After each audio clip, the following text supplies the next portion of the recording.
have to accept the terms and conditions. You're back in New York now for a year? Yeah, we moved to Poughkeepsie 1 year ago, like this week. Oh shit. And it was how long in Chicago? 5 years.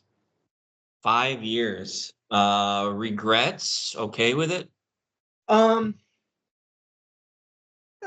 wouldn't say regrets. I mean, we moved there so our son could like have a middle school experience, and he had it, and there we go. Middle school experience removed from New York City, or just there was that particular school was attractive? But the school was attractive Yeah. when we went into it, and repellent as we left. But I mean, it's middle school. Like, what are you gonna do? It's the Midwest. You know, you can't fight the ocean. Do you feel like you saw that city change in those 5 years? Well, I mean, like COVID happened, so it's like we had no control subject. Yeah, no, you right, yeah, you moved. Wow. We moved in 2019. Well, 2018. Okay. Yeah, 2018. Yeah, so you had like a year and a half, and then yeah, and then then the world changed. So, I mean, it's hard to say.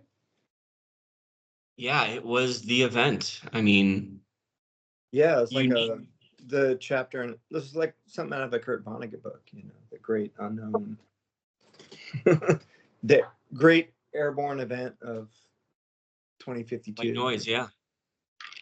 It was definitely like that. Yeah, and I actually stayed employed the whole time, so I was out working in the dead zone or whatever. You were a lot on the south side, weren't you? The moving company I worked for is based out of oh man, I've forgotten the name of the town, but it was like near Kankakee, you know, like an hour south of the city, and Sock Trail. Yeah, but you definitely drove we through. serviced all over, so like a lot of times it was me driving an hour south to take a truck an hour north. It was really fun when there would be jobs like in my neighborhood, and I would like have to travel for like 2.5 hours just to like be right back where I started.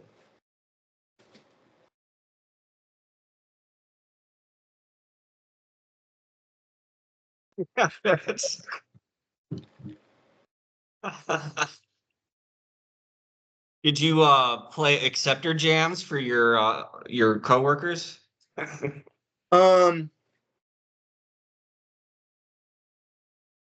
Like only the ones I really got close to.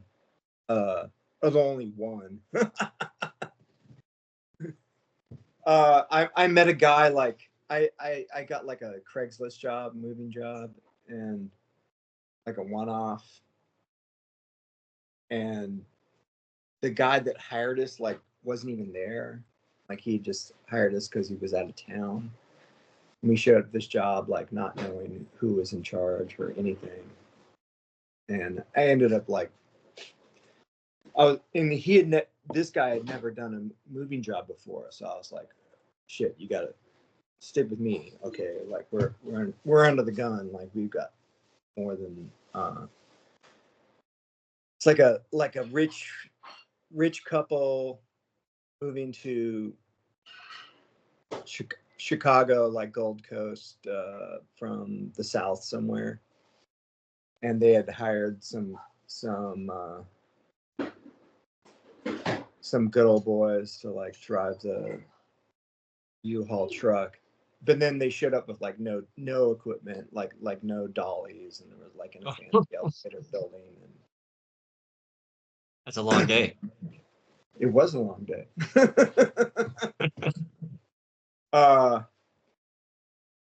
that, you know, like someone besides myself got yelled at about. But I ended up making friends with a guy who had worked as like a roadie for like jam bands, and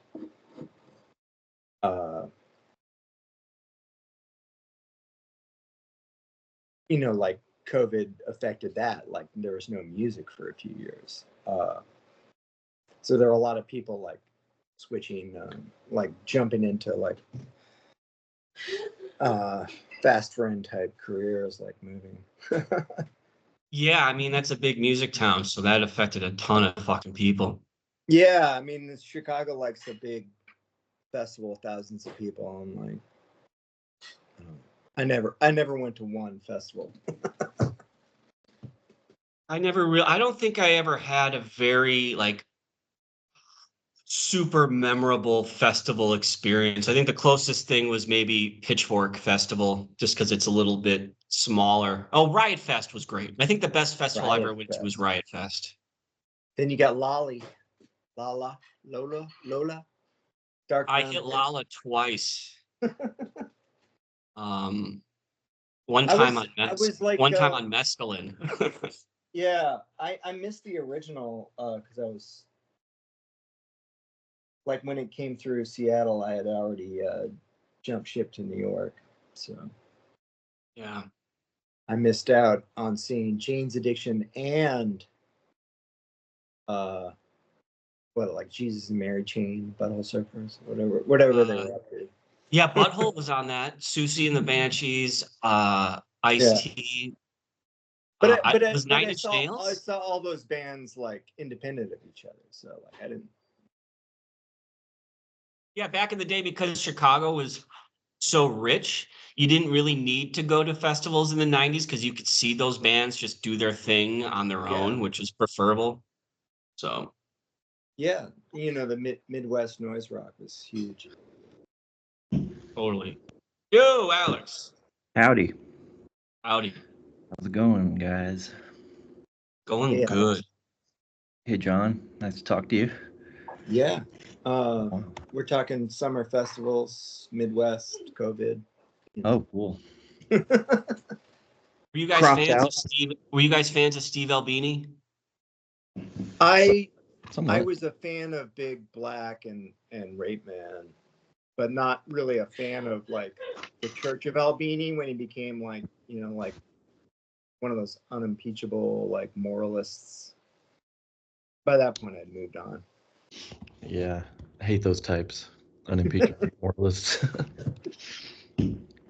Well, to a certain extent, John, from that Rape Man kind of era, you kind of remind me of him just a little bit in your intellect and your like. Yeah, like when he died, I listened back to all the Big Black stuff, and I was like, man, this guy like totally set the seeds for my whole game. Like A lot of people like probably even true. like the color choices that he made for the album art and stuff, you know, like it's like everything was like bold and modern and aggressive and antisocial. So. Antisocial for sure. Yeah, He was unapologetic to the highest degree. Didn't he kind of invent the whole edgelord idea of like just that idea, edgelord, sort of dark yeah. humor, I mean, and well, you could that say can be so easily Marky Smith misinterpreted had like today. maybe like a 5 year jump Sure, start on the guy, but probably. Yeah. you know, the kind of guy that like gets, you know, like the indie mags will like pump for quotes and stuff. Yeah, for sure. It was it was like rock and roll 9/11 when he died. It's crazy. Yeah, it was kind of surprising, like the depth of like grief or the breadth of grief. Yeah. Breadth and depth. And I Well, did listen. Chicago definitely has an elite hipster core, Oh yeah. and he was kind of like a god king, you know, to that elite hipster core. and I saw that they had like a 5-day memorial service for him that they streamed on YouTube. Whoa. Wow. It's like the Pope. Yeah, Yeah. I Queen mean, Elizabeth. You think it's because of the sort of Catholic base in Chicago and like I think I I always just said really about loved In Utero. Chicago. I always said about Chicago that people are nicer in Chicago because you never know who you're related to. Whereas I assume in New York, you could like it's so big and so vast that after a while you just stop giving a shit. well, let You me would tell someone you're related to, you're a fucking asshole. the thing about New York is it's really kind of a like I mean they call it the village for a reason. Like it's kind of a small circle. Like we just played a show in New York on Monday night, and you know like it was cool because like you've known like let's say 20% of the audience for 30 years. uh So it's good to be home. yeah, I mean people would say that like welcome home, you know, like You it's went kind to of Chicago briefly, like an right? eternal city where like if you've been there for a while then you're part of the history of the city, at least in a certain channel of like art music. You moved to Chicago, right? For a minute. Then you We moved there from 2018 to 2023. Okay, more than a minute then. But it, You you know, just been... time moves fast when the world is ending. True. It's ended so many times. Now I can't keep up. Yeah. I went to see the where the Trade Center was for the kind of the first time like a few months ago. I mean the first time since I saw the like towers fall. You know, like being right there, like being in downtown New York, like on 9/11. Right. And I remember like giving tourists directions like a few like maybe 2 months after it happened. And they were like, "Do you know where Ground Zero is?" And I was like, "Well, all I know is that when I looked up there used to be towers, but they're not fucking there anymore." Left those like, sweet, innocent boomer tourists on the way. I feel like you could have just said like follow your nose. Like, can you smell? Yeah, like it smelled like is? battery. It smelled like batteries for like 6 months. Yeah, people wearing masks during that time. Oh, the Chinese, man. We didn't give a fuck. That's why we all got cancer. All those cancers, first responders and stuff. Yeah. I mean, like responding to what? Like a pile of fucking rubble and like shredded body parts. Like I was working in a photo agency at the time, and like like we would see like the photos they didn't publish. Yeah. It's just it's gross. It's like, oh, a pile of human organs and like fucking like shoes. I'm like, what? From people like jumping and yeah. I did go see a lot of people jumping, like I did go see Deadpool last night. There's a scene where he Chris Evans, the old Johnny Torch, gets basically turned into that puddle of human viscera, and eyeballs and shoes. And it's just a very funny moment, but it just came to mind because I've seen some videos and hearing the sounds. Probably whoever came up with that image should like been in a position that I was in. Possibly. I mean, it's a tale of, like the culture processes its trauma through science fiction and horror movies. No doubt. And 9/11 was a well, I mean, you're talking about, well, it's a media event, you know. All these things are media, like based and coming out of media, which is like a in Yeah, itself its own thing, which it felt like that at the time. It felt third like, well, stage. like, oh, this is just a setup so they could get the cameras rolling by the time the like towers fell down. Mm-hmm. Okay, so this brings me into what I kind of wanted to talk about today. So, I want to go back to 1982. All right, because I think that what we're going through in 2024, there's this architecture, this thing that came to pass that I think that the synchro mystic community caught on to and was delving into. And we're kind of seeing the fruits of our labor. But when I say go back to 1982, that's the year that Philip K. Dick died. Hmm. And two things that I think about in 1982 that I became obsessed with are Valis of PKD and McKenna's Time Wave. You became obsessed with them in '82. Wow. No, in the Wait, how sense old are that, you? yeah, right. Two things that existed at that time that I became obsessed with in Okay. my 20s, Right, I see. but were around in 1982 for discussion pre-internet would be Valis and the Time Wave. What's time wave?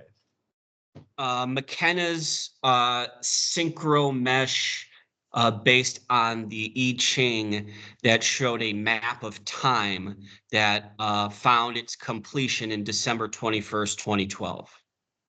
Okay. Which didn't work And out. well, So well, that's the that's the question, right? Yeah, right now, yeah. So Now, he wrote it like in 30 years in advance. he Yeah. got his time wave together in the mid 70s and tinkered with it and, brought in more computer technology to expand upon it. But he was speaking of the time wave all throughout the decade of the 80s and the 90s.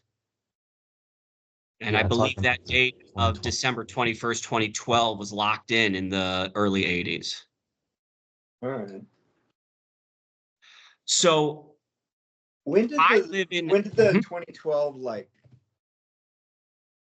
when did that come like into play? Well, I'm going to get to that. Like So here we go. Here we go. So like I live in Santa Cruz right now, right? okay. Too many Somehow, like, vampires, right? Too many vampires. I love how like Plate says if you look at the Lost Boys that takes place in Santa Cruz, they show the boardwalk. And if you look at the Lost Boys, you see OTO in the recessed letters. Oh, really? And Plate tells me that the OTO was huge in the 80s in the psychedelic Santa Cruz area, and there were tons of serial killers. Can see that. Yeah.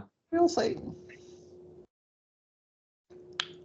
So okay, you're So I didn't choose to move out here. My life just hit an impasse and I had one escape route and it was Plate having a room to live in. I thought he lived in Santa Monica. Like I didn't know where he lived. Like, you live in Santa Monica? He goes, no, Santa Cruz. I go, what's Okay. Santa Cruz? So I end up out here. Well, in the 70s, and the late 60s, Berkeley, San Francisco, this whole area, this is where Philip K. Dick lived. This is where Terence McKenna was. This is where Robert Anton Wilson was. Yeah. The first movie theater I went to Santa Cruz to see in Santa Cruz was about less than a quarter mile from where Robert Anton Wilson lived. Mhm.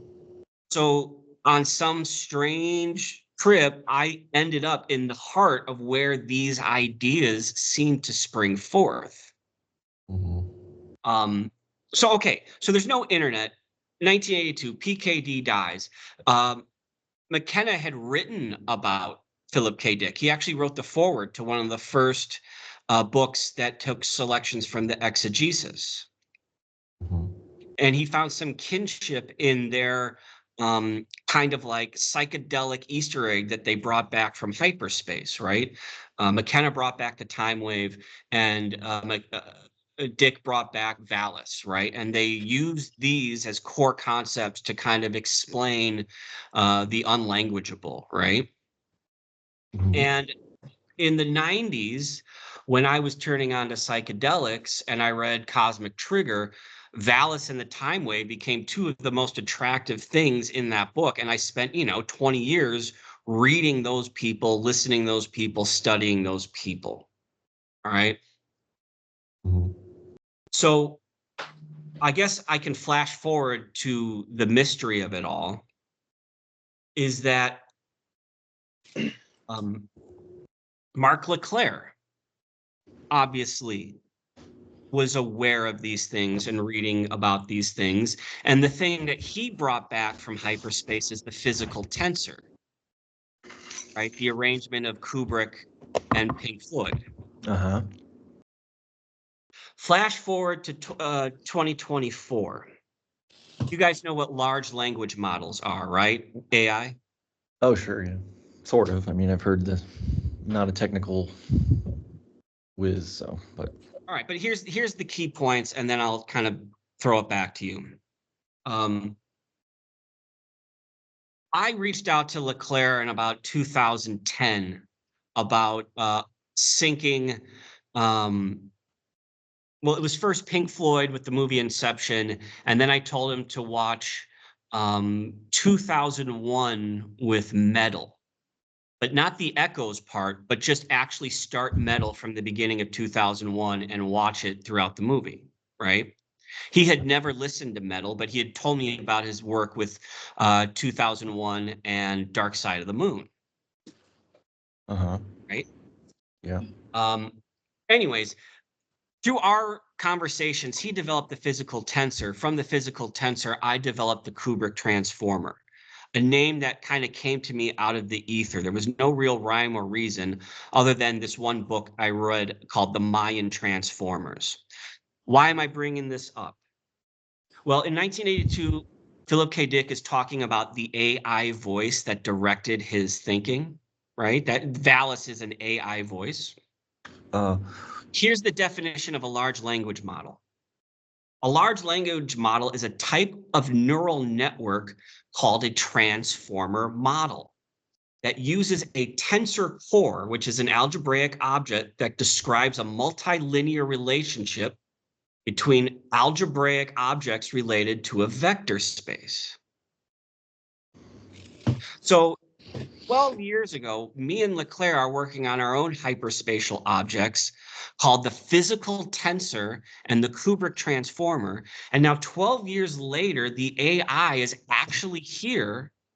And the core words that drive AI are the transformer model and the tensor core. mhm. So I posit to you, is this like just grand coincidence? Is this something that people who were developing AI read our shit and listened to our shit? Or were Mark and I picking up signals from the hyperspatial ether and actually forecasting and catching glimpses of the future? I would say like the latter. I would say the latter as well. I would put the bulk of it. I would say 95% of it is the latter. Yeah. I mean, even the latter, the double D, Yeah.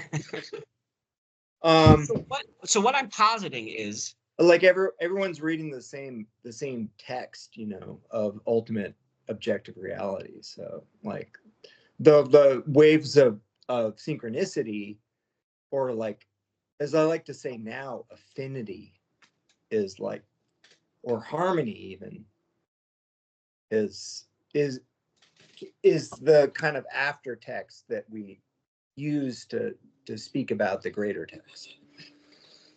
Yeah. I always think of there's a video on YouTube or whatever of like about synchrony, and like where they put a bunch of metronomes, like completely randomized metronomes all together, and eventually they all sync up. Yeah. They all sync up, and that's just like the way reality seems to work.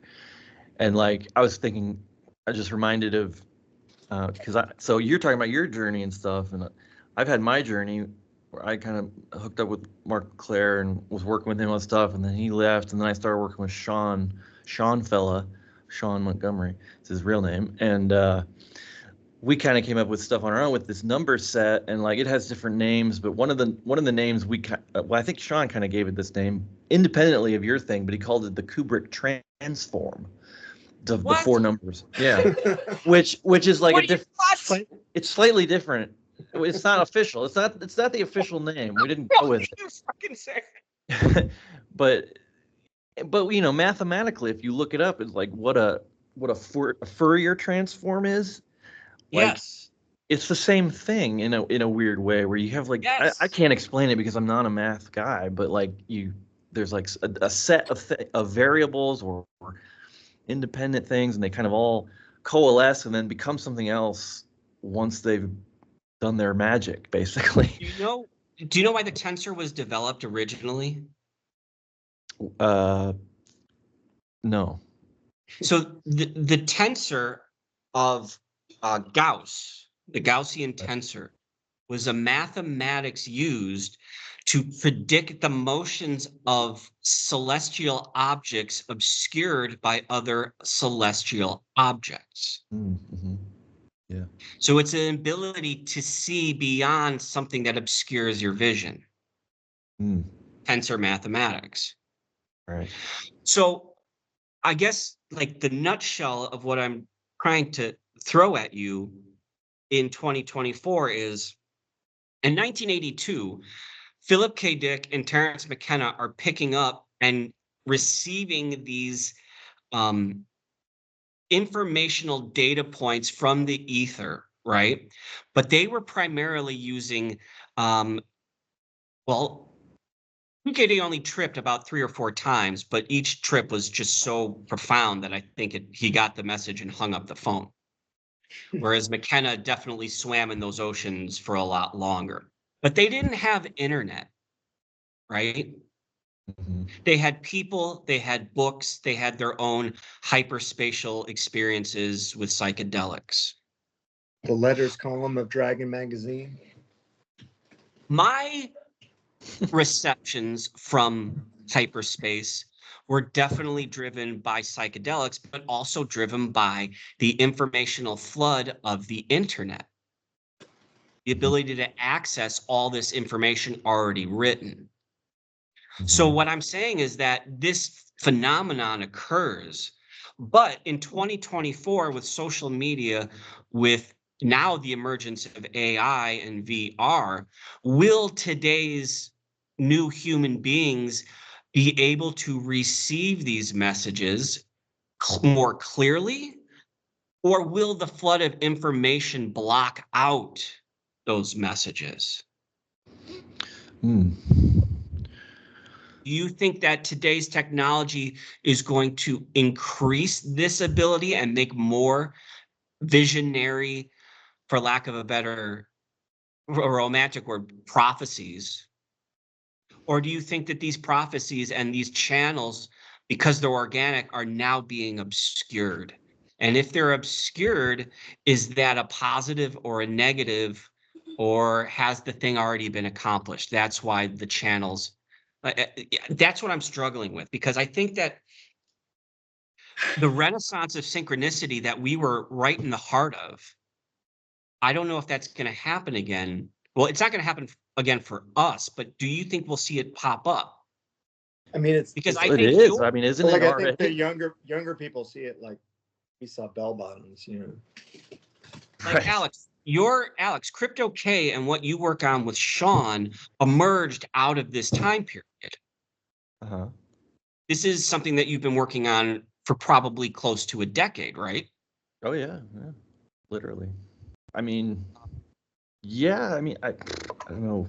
I have what I had in my head while you were talking, but I don't know about its an answer to your question. But Go for it. well, the thing that Sean was doing before this was he made this documentary about Royal Rife, who you know, is a guy nobody's ever really heard of, but conventional medical science and history will tell you that he was a quack or whatever. But you know, in the 30s, the AMA or whatever held a massive banquet in his honor, basically heralding that he had discovered the end of all disease, and with his various inventions, one of which was a microscope, which, contrary to the normal practice of microscopes, where you have to like kill something, like find dead material and put it under the thing to look at it, he had invented this microscope that could actually look at living tissue and like at like incredibly huge magnifications. Like, it sounds like science fiction, but it's like, it's legitimate. It was something that existed, and it's lost now because he was the only guy that had it. Anyway, there's a whole stuff that goes into it, but one of the ideas that he kind of discovered that came out of his work was this, what he called filterable organisms, which are I'm not even going to be able to explain it because it's a very technical thing, but like they would use a colored dye, and like that would sort of filter out these organisms in the image. You would basically like look at living tissue like a movie. Anyway, it's this idea of filterable organisms. It applies to synchronicity and to media and to Crypto K because it's basically a lot like what we're doing with that number set, which is like using it as a filter, and you kind of almost like a net that you cast it out into the media space, and you have this like this variable set of things that integrate with the reality, and then you pull it back in, and then there's some things that they transform, they become something else, they wink at you, and that they seem to be speaking, like almost like it's like a pulsar or something. So that, I guess what I was thinking, like as a joke almost, was like, is this gonna work? Are we gonna see it again? It's like, well, if they start adopting this principle like they did the tensor and applying it to AI and everything, like what's AI gonna do with this, you know, technology, like, or how is it gonna react to it? I don't know, I'm trailing off, so save me here. I think So if we posit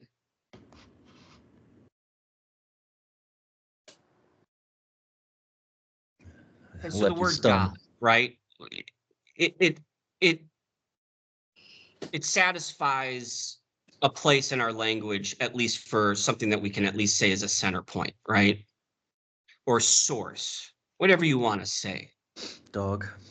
But something that is broadcasting something that is filtered through these environments, that we like the sun is so far away from us, but it goes through space, it goes through the atmosphere, and it grows plants, right? Is God something as a source that is sending out messages, benevolent messages for those to hear, and those that hear it broadcast it? Like, this is what musicians do, right? Mark was so into music theory, and John, you understand that probably more than me and Alex, a little bit more. Maybe. I'm not the music theory half of my musical partnership. But embedded in my argument that possibly this flood of technology is obscuring right now is that music seems to be on a very rapid decline. Yeah, it's the I feel that aspect of the culture. Right? Well, it's not, music is not on the decline, it's the music business. Yeah, media. It's again. like how the sort of technocrats understand music culture is inhuman. COVID also fucked up the live music scene for a while, so it's, Oh yeah. I don't know if it's back or what, but it seems like no, but less. I mean, like the golden age of piracy in the 2000s really was like. That's the thing. Like, streaming is taken over from piracy. Yeah. They figured out how to but do. there was also like concurrent culture waves, let's say, like in like the minimalist interior design movement. Yeah, sure. The Right. idea that This is belong Ray. belongings, collections, and let's just say hoarding is the enemy of the middle class or whatever. True. Marie I'm Kondo thinking style. specifically of live. Now, and I'm speaking music. as I'm a very pro Marie Kondo. Like I like her too. I just I don't mean to drag on her, but Man, there you is guys have lives. sort of. well, it's a way it, like I believe that hoarding, like, there's no cure for it. It just needs to be managed. You need to manage it. Yeah. And you can manage it by like cherry picking tips from Marie Kondo. You gotta fold your blankets, man. Face sideways. Fold the maps. Roll the maps. So music is something that is alternating fold. received. Whatever this network is that brings these particles into consciousness of these visionaries. I think back to like classical composition and sculpture, right? There, the great marble sculptures, we don't see anyone making those today. It seems as if that human ability has been lost. That tactility in marble to take stone and make it look like flesh.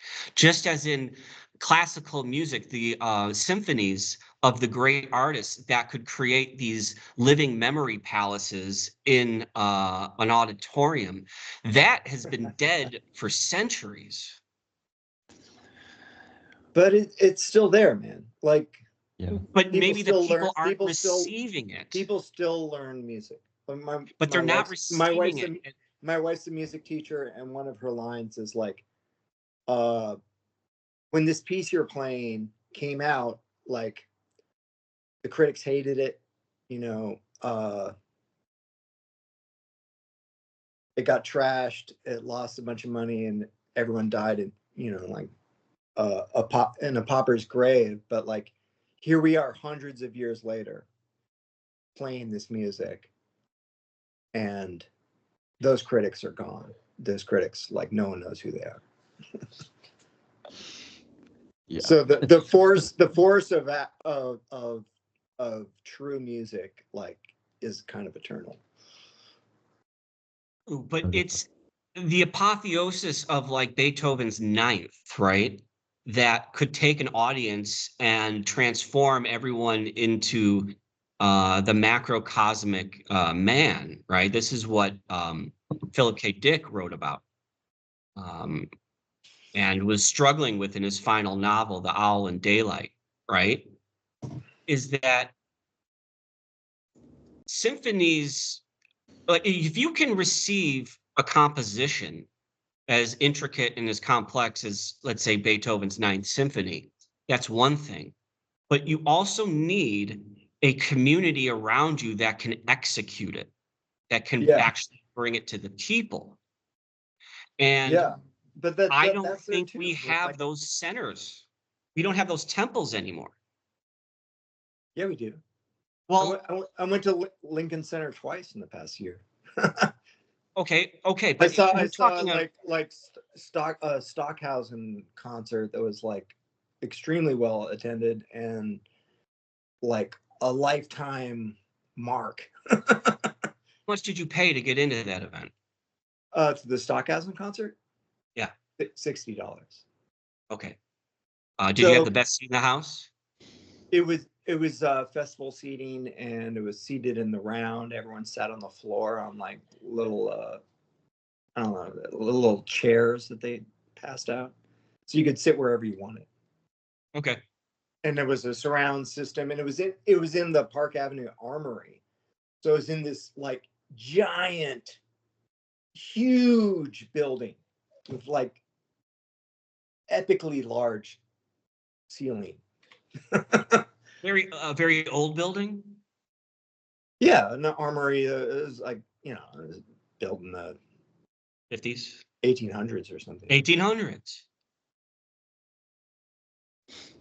Like, Well, architecture is certainly a thing that, I mean, this concept of time preference, are you familiar with that?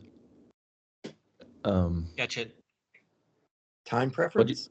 time preference? Sketch it Yeah. out for us. Yeah. Oh, okay, sketch it.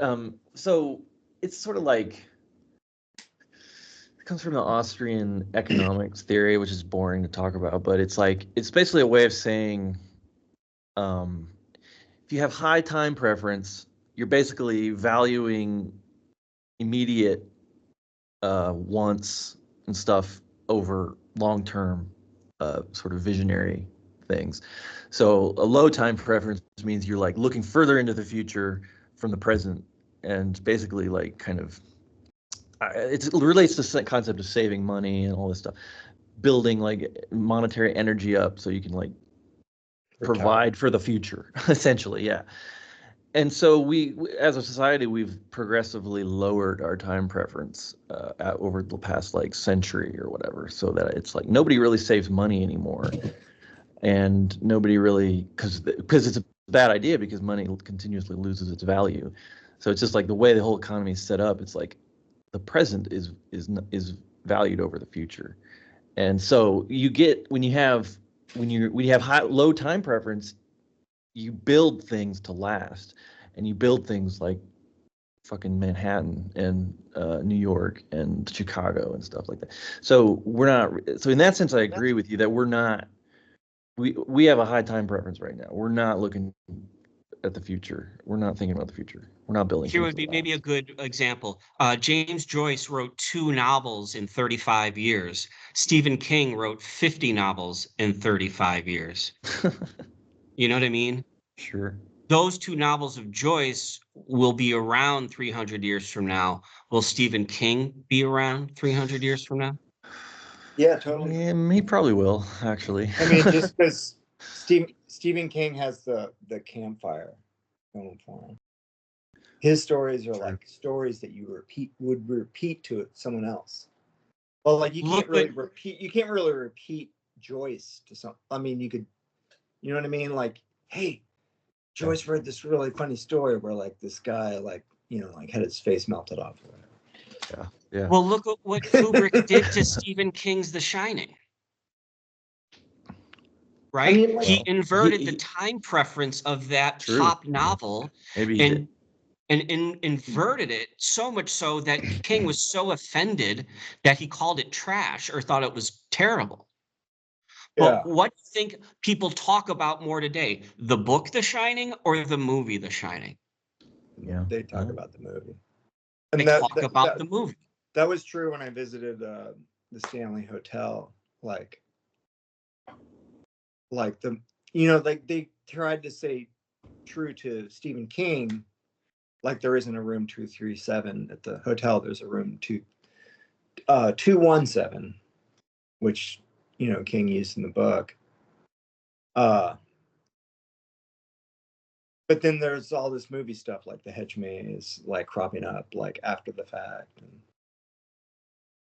like even the sequel, the Doctor Sleep, like the sequel that King wrote, when they made the movie version of it, it explicitly references the Kubrick version. Yeah. Turns it into a Marvel movie by my count.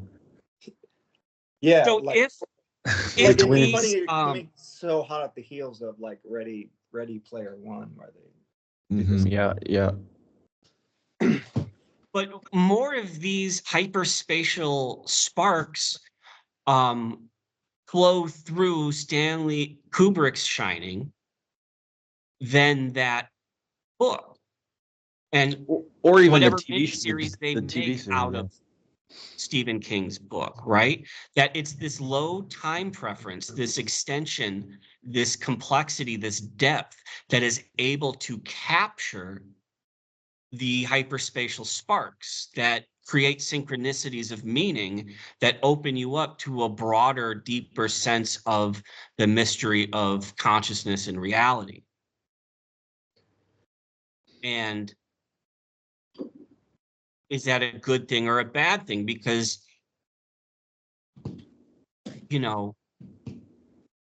one time preference is seemingly a lot more enjoyable than the other.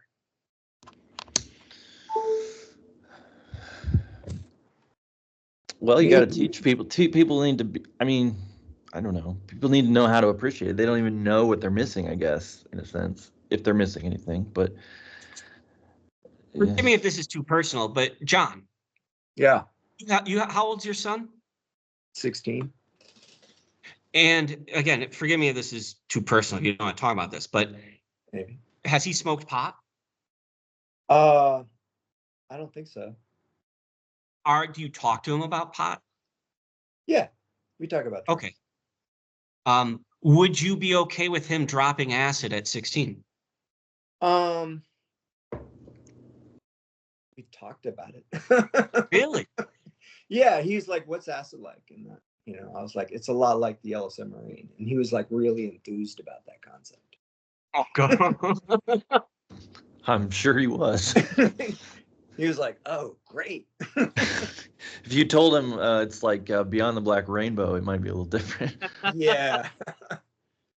Well, But that's good. That's all context, but like, yes, you don't want to say that. yeah.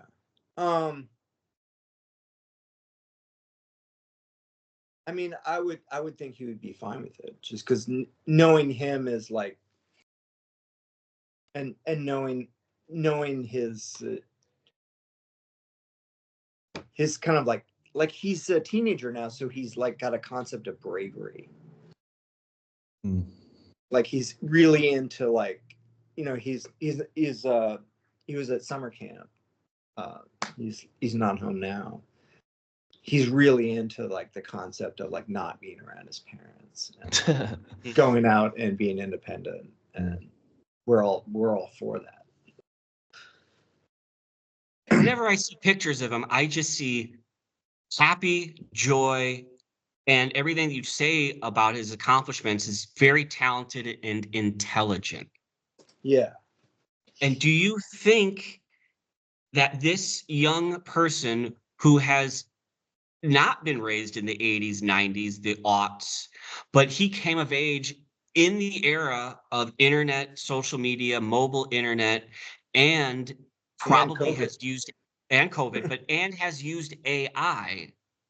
Do you think he even needs psychedelics to tap into this 40-year saga of synchronicity and prophecy? I would say it's not necessary, because like he's also like, like a visionary person, like just judging by his like artwork and thought process, like he's just observant to an absurd degree and can articulate it. So it could possibly go one of two ways. It could enhance that, or it could degrade that. well, I mean, it's like acid. It's not like smoking cigarettes, you know what I mean? It's not like how many times are you gonna go to Disneyland? I don't know. I mean, you tell me, Bill. Like, I think you've tripped the light fantastic a lot more than I have. Well, so this is what I learned lately. Most of the stuff that I took in the 90s was not LSD 25. Yeah, what was that stuff though? STP or 2CB. I mean, it was like because I'm out in Santa Cruz, right? And I'm taking 100% LSD 25, and it's nothing like what people gave me that they said was LSD. Very different. I was gonna It's like medicine instead booking of my flight right now. Booking my flight right now. Yeah, I mean, I couldn't say because it's been so long. But I do remember when ecstasy changed. Totally. But like, like, shall we say my drug period is long ago. So I guess I'm kind of saying that technology, as we approach this omega point of a singular AI, does that approach the purity and clarity of true LSD 25 and the research chemicals of the 90s kind of are more of the degraded methods of media, television, cable TV, social, like, I'm just wondering if psychedelics in the West was the medicine for Bernaysian media, brainwashing propaganda that was the ground of all media. It was controlling you. Like the medium was the message. It was directing and controlling you. Is the message going to become so clean and so pure that psychedelics will not be necessary? Well, that's all the AI stuff's coming out of Silicon Valley, and Silicon Valley came out of LSD too. Yes, So 100%. sort of Yeah, like I mean, a big round trip. like my Northern Californian brothers like mumbling about microdosing and shit. Oh yeah, it's a new thing. Everybody is. But What did like I would be like, I would never microdose. I Terrence was McKenna would always just had the Terrence McKenna had the thing about the worst thing you can do is not take enough or whatever. Yeah. Microdosing seems to be just like What not taking. are you really doing? Yeah. Or like I saw some Not that it comedian doesn't have some on benefit. TikTok or something. It was like people are taking like psychedelics so they can like work in an office more efficiently. Yeah. What? That is, That's not what we were about in the 90s, man. that's grim. I used to do like I had some stupid job for some production company, and I would take acid on Fridays at work so that by the time 5 o'clock rolled around, I would be ready. Last time I took acid was in 2022, which was the first time I'd done it in like over 10 years. And I basically just sat and watched movies all day. But I watched movies that, first of all, well, I went through my box of tapes and I pulled out, which was a just fun experience in itself. But I finally watched The Stupids with Tom Arnold. Have you guys seen The Stupids? no, It's but like I can picture it. it's an Like incredible. a Roald Dahl book. No, well, it was a book. It was a kid's book, not Roald Dahl. It was like I don't know who it was, but it was it was like the perfect acid movie too, in a way I can hardly describe. But it's John Landis directed it, and it's like a kind of like a cartoon almost. They're like this family of this family called of course I forgot the big thing. It's Stanley Stupid. Tom Arnold, Stanley Stupid, and his family is the Stupids, and they're just like inhumanly, alienly stupid. Like it's a cinematic kind of thing where it's like he wakes up and he checks his to-do list, and his to-do list says check to-do list, and he checks it off, and it says like look, it's just, and he gets caught up in this conspiratorial plot where he sees the garbage men coming and taking his garbage, and he thinks it's some sinister plot to steal his garbage. That's Philip K. Dick. That's a Philip K. Dick story. That's the dog. The dog. Funny, So like back to dial it back to my moving career. One of my first experience with a real deal hoarder was I was moving this postal worker who like had in his railroad apartment, like the center room was floor to ceiling like unopened mail. Like like decades worth of fucking mail fraud or whatever he was up to. And he was talking about like people going through his garbage. yeah, the plot of The Stupid. Well, he's working in a post office, and he keeps seeing these letters that are marked "Return to Sender," And he's like, who is this sender? And David Cronenberg is his boss. What? At the post office. And he's like, he goes to him with this. And anyway, he winds up getting fired, but he doesn't understand that it's not a.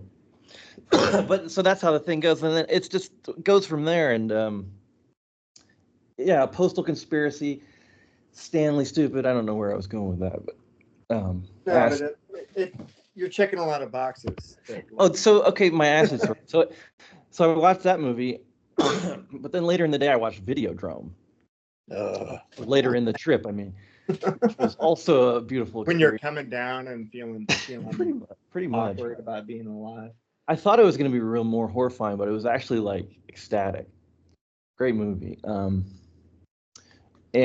also again, like being swallowed by media. Like I really did feel that movie is like, it should be it should be the #1 movie on all those like Sight and Sound lists or whatever. That first it was Citizen Kane, and then it was Vertigo. I think Videodrome is that for our society. Well, it's attacking TV. Mm-hmm. Well, And I guess it's TV and pornography. Well, TV as the physical manifestation of pornography, the exact opposite of literature.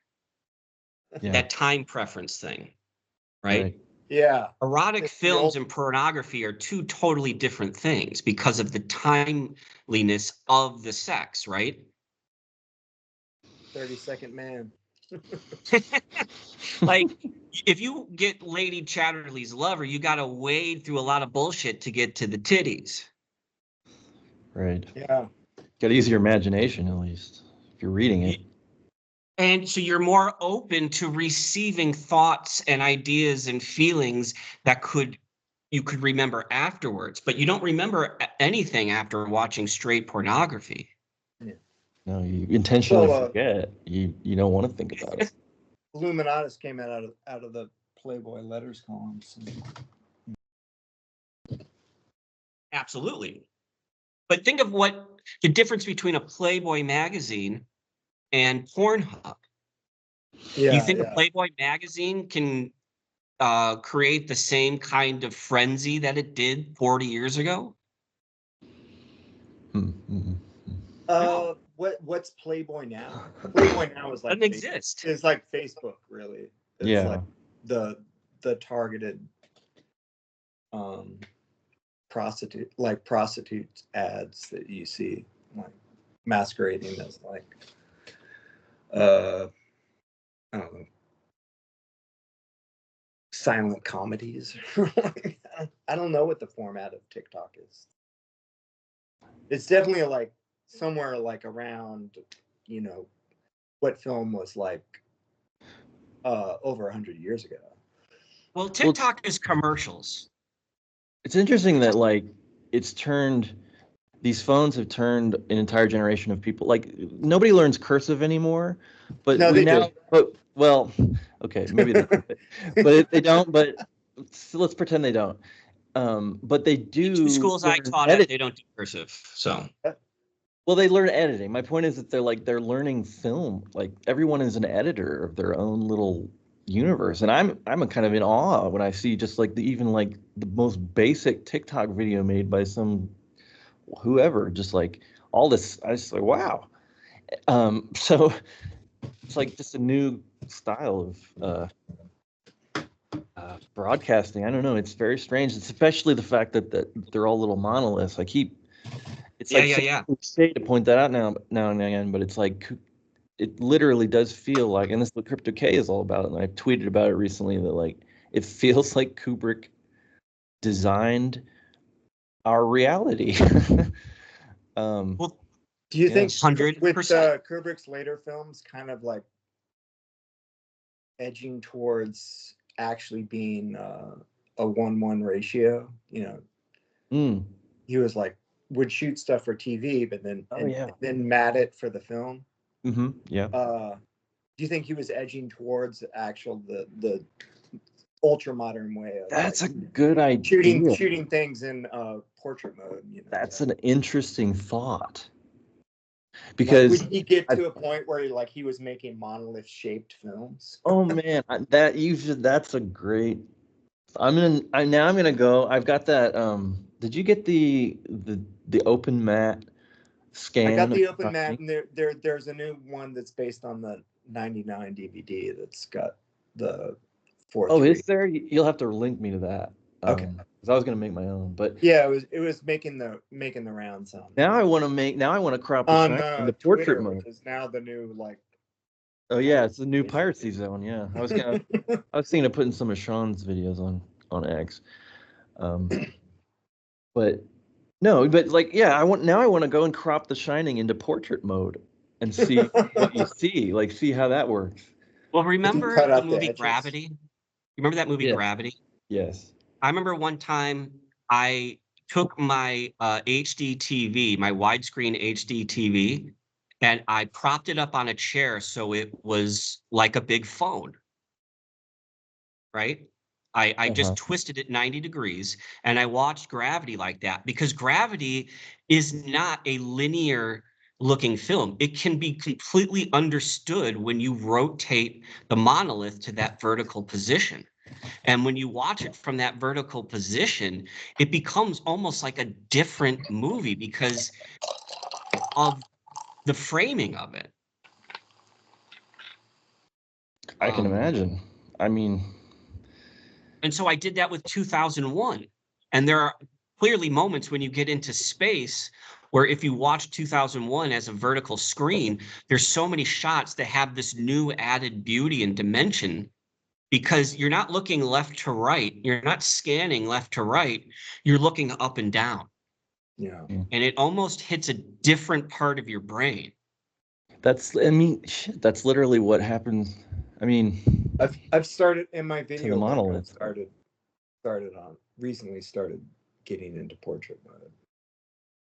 Because it turns 90 degrees. It starts as the cinema screen and then it turns. Well, it turns. How does it go? It turns into the cinema screen and then it goes through it, but then it turns again to close. Yeah. So it's a door. It's a door. There was that. The screen becomes a door. Yeah. So it becomes something flat. In Kubrick is that there's a 90 degree perception shift is like a big deal. Like that's what the carpets on the walls are about, and like all the characters are like trying to like get to a higher state of consciousness where they can reflect on their reality. Well, it's the quantum spin, right? Molecules have two different spins. And so you're just shifting the spin. Because the creation of the art is on a quantum level. So it affords itself the ability to spin. I mean, that's when people think of 2001, they think of that the spinning space station ballet of the ballet music. Yeah. You realize too that remember he had. When I say people, I mean like my grandparents. I remember seeing the 2001 soundtrack and like was one of the 12 records that my grandparents owned. My father had that record too, absolutely. But remember, when Kubrick first screened the movie, he used the contracted score from that dude. And the audience, yeah. He actually screened it with the North score? From what I remember, he screened it once for an audience with that score, did not like the reaction, and then he replaced it with the classical. I thought it was a thing where like he was using the classical as like a temp track and then thought the score. Yeah. I actually like there's a whole history. There is a whole secret history of films that use tent music. Or like as like Scorsese, you just like go like, oh, I just use my own personal record collection. You can hear the fucking scratches, vinyl scratches on the copy, and I didn't seek out copyright clearance or anything. I just made it. We use a frequency, like, they have those like 445 megahertz is what did you write? Like a certain megahertz is the chakra resonator. Oh, yeah, I've gotten So into like meditating with frequency drones that I found on YouTube. So if you think about room 217 as a hertz or a wavelength, right? Yeah. And if you think about 237 as an alternative wavelength, right? It wouldn't be that much different. But what room would be between 217 and 237? 227. Yeah. And what there was is like 220? Bill What does Cosby 227 reference? Pi. Pi. And pi is an irrational number that goes into infinity without repeating. It's infinite. That makes it a parenthesis. 217 and 237 with 227 at the midpoint. Yeah. So it's like this. We watched 2001 with the classical score. Did he burn that other score that he had contracted that goes along with 2001? Has anyone ever seen 2001 with that soundtrack? I've listened to it, but it was really? it was on.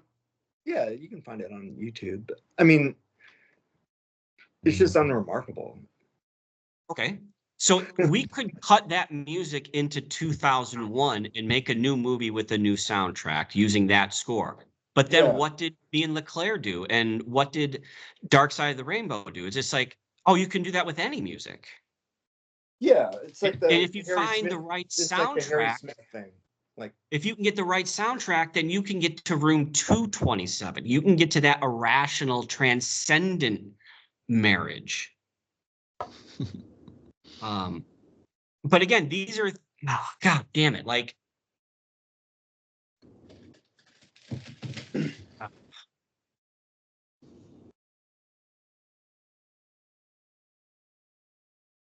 going to cost extra.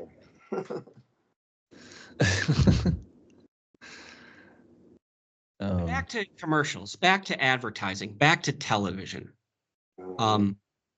The new wave in media now is the presence of ads where there weren't ads before. Like all those streaming services now have ads, so now you're watching movies with ads. Yeah. 40 years ago, you could say to someone, "Hey, did you see that commercial? What's your favorite commercial? Did you see that? What's your favorite commercial?" People would like talk about their favorite commercials.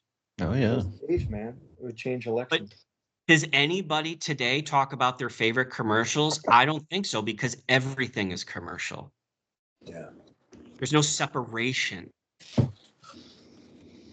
It's completely taken over the landscape. Yeah. Thanks a lot, hip hop. Infinite jest. If only reality. If only hip hop guys were into like scuffed up shoes, the world would be different. McLuhan always said advertising was like the gospel because it's only good news. An advertisement is 100% good news. You only notice it if that good news applies to you. I've got yellow toenails. Hey, that commercial says it can fix my yellow toenails. There's a solution. Thank God. What about the side effects? Well, that makes it an anti-gospel. Permanent erection, death. Just recalls to my mind the my favorite show ever all time is Deadwood, and there's a line from there where, it's set in the telegraph poles are being planted, and Al's like, messages from invisible sources are what some people think of as progress, and he goes on this whole long rant about Yeah, that exactly. And he says, when was the last time you got a letter from a stranger? And he says, bad news about my dad. He's like, bad news. It's the only thing you get from a stranger. It's all bad news. So that's kind of the opposite of all good news. Have you heard the good news Mm. about our personal Our Lord and Savior? coming closer and closer every day. So that's the whole point of what Philip K. Dick talked about, is that we're in the age of the Holy Spirit, right? The Savior is not in the form of man, but it's the form of information coming to you from beyond. John 1:1.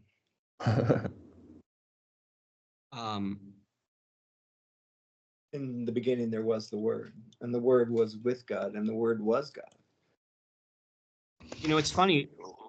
Back in 2012, we used to talk about I used to joke about how in the future, all the hotels that have Bibles in the drawer next to the bed, they'll be replaced by, most of them do.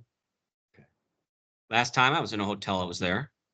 All right. That the Bible would be replaced by Finnegan's Wake. Because the whole notion of a Bible in a hotel room is the person in the hotel room, there's a good chance that that person is escaping something, has lost their home, and this is a temporary shelter, and the person is in need or in danger, and that when they get into that room, if they just open that drawer, the answers to their problem can be found in that book. But then people stopped looking at the book in the drawer and they just went to the screen on the wall and watched HBO. And then they don't get the good news. They don't get the answer to their problem. I mean, like the problem is being in a hotel room. Yes. It's a cube. It's a black cube. Yeah. And it's not a home. If you read anything in the Bible, the people are probably traveling somewhere. Yeah.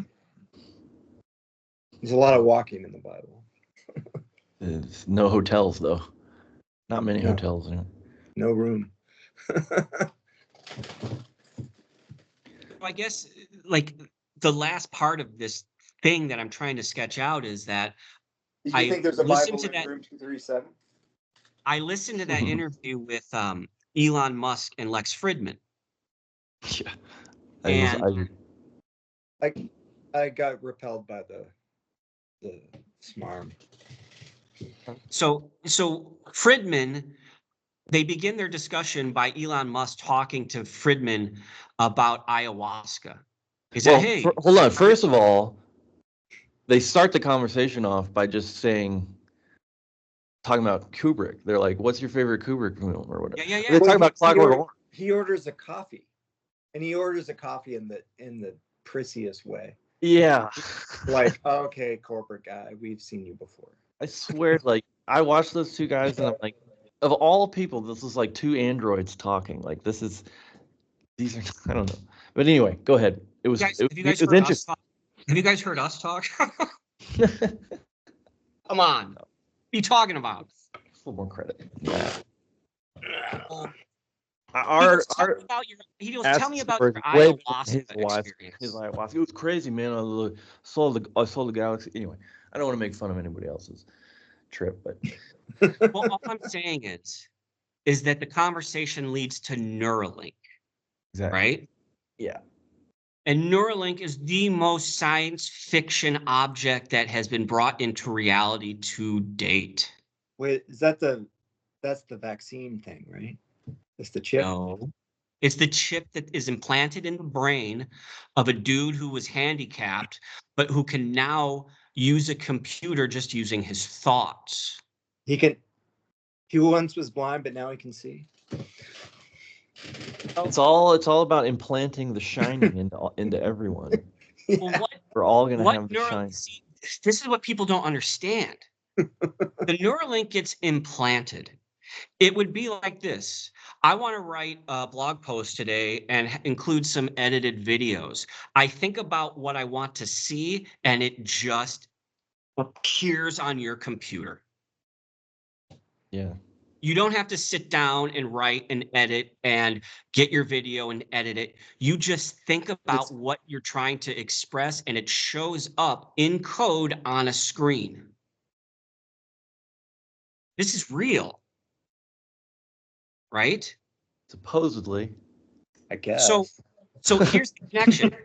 A psychedelic like ayahuasca speeds up your bit rate so that you're processing at a much higher speed so that you can have these visionary experiences and then go into them. And then if you're able to keep your wits about you, you can bring something back. This is what McKenna did with the time wave. He brought that back from the ayahuasca and the psychedelic experiences. Neuralink is saying you don't need to use an alchemical brew to speed your brain up to that speed. You can have a chip implanted in your brain and you can achieve the same sort of cognitive abilities and bring that object back that day instead of spending 15 years chiseling away at it. What you would be able to do, Fulton, with Crypto K is you'd be able to look at the entire calendar of 10,000 years and start just collating and arranging just by thinking. Right. Mm-hmm. And so Friedman I mean, says, do you want to hear my? give me Go one ahead. last second. Yeah. After Elon Musk talks about this, Friedman goes, when can I get mine? And Musk looks at him as a father and almost goes like, you don't need one. I could tell he's thinking, why do you want this? You don't need this. You're doing the work yourself. Yeah. But it's the doing the work is the thing, not the work. That's the thing. So this Neuralink is I mean, not I think that's what we were all doing with all the shining research and like intense focus that was going on, like let's say 20 years ago or whatever. 100%. It was the fact that we were doing it. We were like coming up with, like writing and observing and analyzing and communicating with each other. That was the important thing, not not the theory. The theory was not immaterial. And that's what I think a lot of people like didn't understand about the documentary Room 237. It was like, it wasn't about it wasn't about like our idea. It was about the formulating of the idea. Yes, the filterable organism, what shines through the filterable organism. So like the idea of like using some sort of like AI assisted cognitive distortion pedal or whatever, Musk is up to, like that's just going to result in nothing. It's like having someone else drink a beer for you to experience drunkenness, like it doesn't make sense. It's not for the healthy person. Imagine someone with profound autism. Mm-hmm. A Neuralink could allow the person with profound autism to deal with their sensory inputs that are in the red and bring them down to the black. Instead of taking Adderall or some other cocktail, this chip could regulate the disturbance in the cognitive and neural pathways. I don't think, like, I wouldn't use it's like seeing the fat person use the wheelchair at the fucking, the little go-kart in the supermarket. That's, you know what I mean? It's like, this tool is not for the healthy. This tool is for the damaged or the epigenetically. But everybody's fucking damaged nowadays, honestly. Like, we all have brain damage, literally. So who's not it's on it's a sliding scale. Yeah. Well, I mean, think that's who they're marketing it to now. But like, that will evolve once the case is proof of the use case comes out. Then I'm sure that people will be like Lex and be like, oh, I want one. But my feeling, I mean, obviously the dystopian fear is that and the fact that Musk, I mean, this is basic stuff, guys, but like, he's a military contractor and this is all tech that's like being rolled out, and it's very like, it could be a Trojan horse of yoking yourself to some kind of centralized friggin' AI that's gonna like do it, own your thoughts. Who knows? There's all kinds of Alex Jonesian paranoid things that will probably turn out to be true regarding it. So I mean, but it's certainly interesting, and it is. They're like implanting The Shining in everyone. That seems to be very, very serious. The goal. I don't know why, but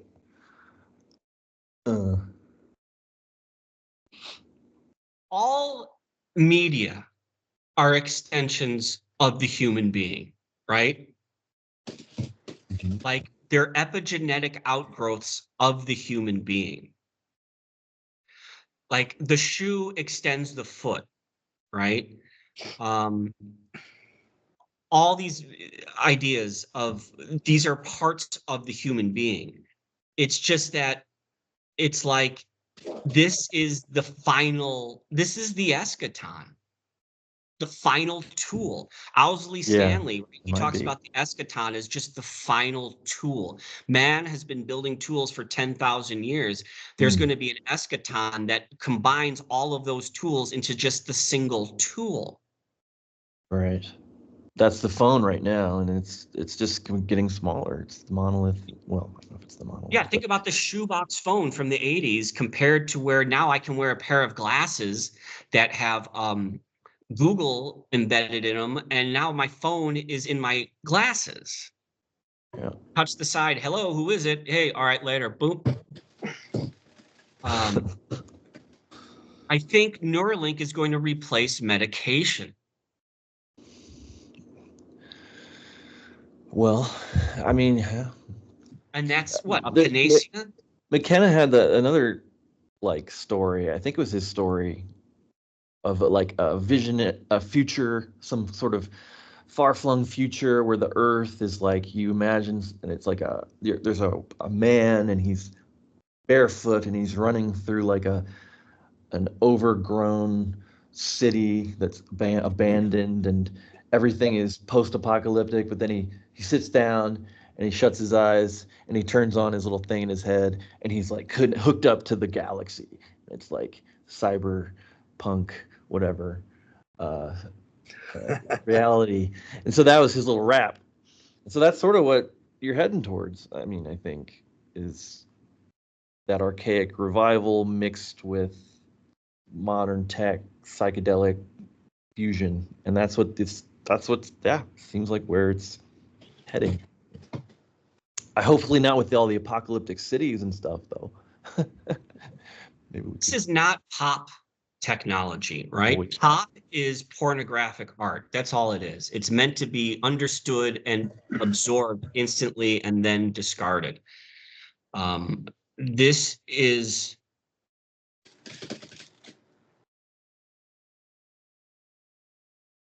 I guess, see, people say they don't believe in God or they don't believe in this or whatever, but they're viewing this technology as some sort of ultimate evil when all I can see is that it's beneficial to people in need. Well, you have a very honest and pure heart, and it probably will be useful to people in need. But I just can't help but you got to be suspicious of how these things can be used as weapons, because like drugs or whatever, everything is media it can also be weaponized. And well, okay, so 9/11, that was the TV giving the audience exactly what they wanted. The TV said, oh, they like action movies. They like destruction. They like apocalypse. The TV said, well, let's give them what they want. Nothing had higher ratings than 9/11. Oh, yeah. And the Iraq War, too. I mean, like, that was I mentioned Deadwood earlier, and David Milch is the guy behind that show, and he was like a fraternity brother of George Bush, although he was like on a very different track. But anyway, he gave like a talk at MIT, and I have this feeling that this is the reason the show got canceled. But he gave this talk at MIT where he talked about 9/11 basically in those terms of like it was a TV show.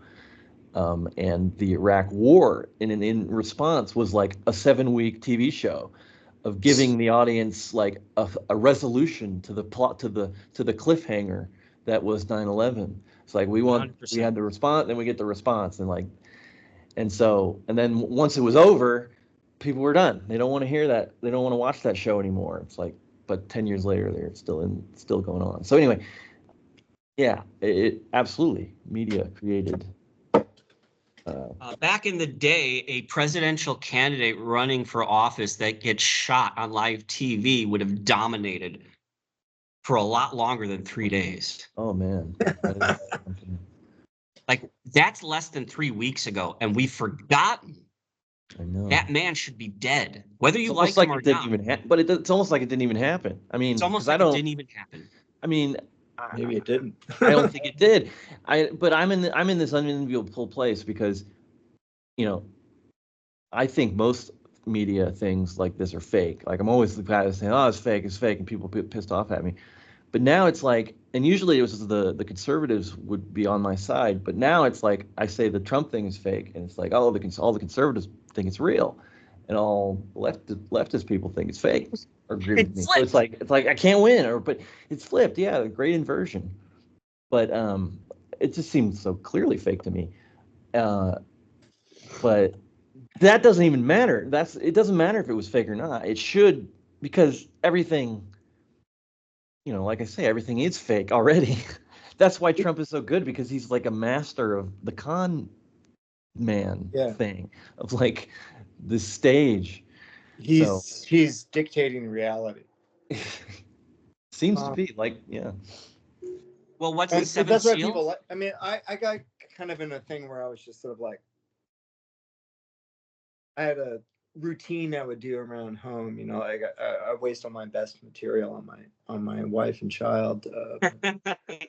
I was just like doing a thing where I would just like something like, the thing about Trump is, like you go to a Trump event and everyone loves each other, and it's so beautiful, and he's just like a real person, like you look into him and you see the sun and the moon, and it's just like, oh man, Trump is just gonna, like, you're just gonna get money. It's like money in the bank. Like you think you're getting checks now? Man, the checks when Trump gets back in, it's just gonna come, and it's just gonna be free money and ice cream and candy and rainbows. And I was just getting into that mindset of just like, like not caring about what reality is, and just going for what you want to happen. What's the seventh seal of the Revelation? You know what the seventh seal is? Are you gonna tell me? Gabriel's trumpet. Look it up. The trumpet. Oh yeah. Sure, of course, yeah. Yeah. And it's with Crypto just an K, elongated fart sound. Well, Crypto K is positing 5 seals, right? Yeah. Well, yeah. That's my. It almost feels as if the old, like Trump feels like the final seal. Definitely. Well, yeah. Of that was prophecy, 2,000 years ago. I mean, There's he is the fool. Yeah, he is. Yeah. There's a whole account on YouTube dedicated to the idea that Donald Trump is the Antichrist, and it's somewhat compelling, honestly. I mean, like, of all people. Remember Insane Clown Posse? Of course. You know how they had the Joker cards? Yeah. Like their own Trump system? Yeah. I feel like Donald Trump is the 23rd tarot card. He's the Joker card. He is. He's the Insane Clown Posse. And what did Insane Clown Posse spray over their audience? Orange pop. Orange pop. Yeah, Fanta. He is orange pop culture. Fago. Fanta was that was Hitler. Right. Hitler's brew. Different. No, it's true. The Fanta was what the Nazis would drink because they didn't want to drink Coke, because Coke was an American thing. So really? Yeah. Really? Yeah. Yeah. What the fuck? Look it up. Well, I mean, the Nazis invented television. 1936 Olympics, they wheeled televisions into the villages of Germany so that they could watch the Olympics in 1936. Yeah. It's like Pretty nuts. And that an African American was right there just to fuck it up. So, like, you know, we got that going for us. But I mean, Trump. I definitely feel like if we watched that guy's head blow up on stage that day, I think we'd be in civil war. Now, Yeah. Well, what is this? What do you think in civil war would entail? Secession of Like- rural like- areas like- from like- metropolitan areas. Like people going and shooting up the speedway? No, just lock down rural areas, small towns, militias, isolating from the city, somehow protecting farmland and not bringing food to the city. It would only take 3 days for some place like Chicago to completely descend into complete chaos, and the cities would burn.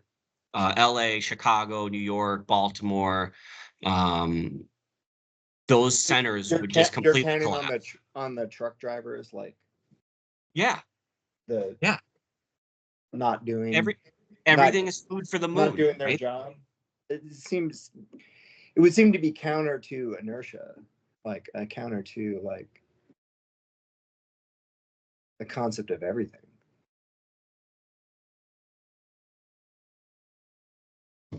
Like, to me, like a civil war would be like, okay, you know, like the school shootings we didn't have, we're going to have more of them. It would just be more chaos.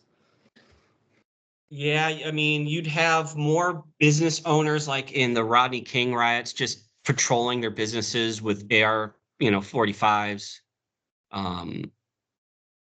It would just take a couple of weeks for the supply routes and everything to just create absolute meltdowns. The stock market, who knows what would happen? Panic, white flight. Yeah, Um, but how would that happen? Oh, it's just the first day that you go to the a supermarket unity, and there's no food. You would need a unity of movement that would just be unheard of.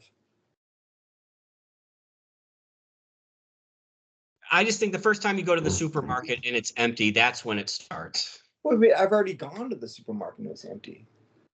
Well, It was we like saw a taste of 3 it. years ago, like, you know. Well, we saw a taste of it. So we know it's possible. Yeah, but it was just like stupid. People like stealing toilet paper.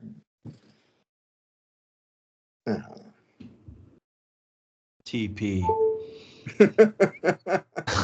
TP of the trees. On my day. We put Twin Peaks. toilet paper in the. Yeah, someone posted a photo of, said, some kids TP'd our yard last night. Where do they get that kind of money? Speaking of TP, and you mentioned my 5 seals thing.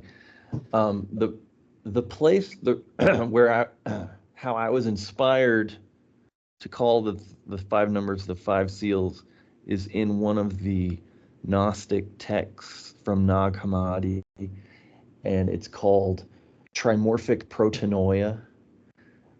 So it's like a TP, and so I keep following this TP initials, the Twin Peaks, toilet paper, but trimorphic protonoia is one of them. And so I never shared that with anyone, so I figured I'd share it with y'all.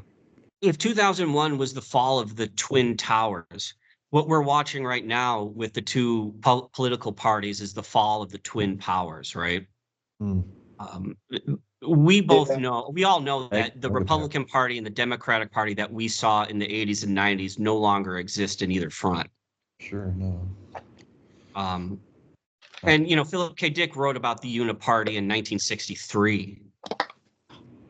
That's what I think got him on those FBI lists, and that he was writing in his fiction truths that he could not possibly have known.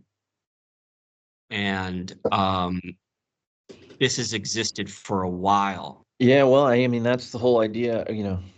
People today would see that and they say predictive programming or whatever, but it's it's just channeling. It's art, and that's what happens. It seems when you're really tuned in, as he was. And the fact that we have a Kennedy running for office in 2024, and he's the most marginalized and hidden person in this whole conversation, a fucking Yeah. Kennedy. Yeah. No one knows yeah. what a Kennedy even means or represents. They do now after that bear story. Yeah. It's like grist for my mill. Was the choice of the man or the bear in the woods? Yeah. How about a Kennedy? I mean, no one talks about how he saved the Hudson River. Right. The Hudson man River actually, flows both ways, guys. like, you know, I'm literally 2 blocks from it right now. but like that's real. That's an actual accomplishment that betters the world. Like, they don't. I've been a huge fan of him for many years. I know. All they talk about is brainworms and the bear and his voice, which I do love. David's kind of analogizing his voice to Tony. Totally. The shadow speaking through. Yeah, totally. Yeah, which I don't know. God, because so Robert F. Kennedy has born January 17th, which is the same birthday as Jim Carrey and Andy Kaufman. What? So,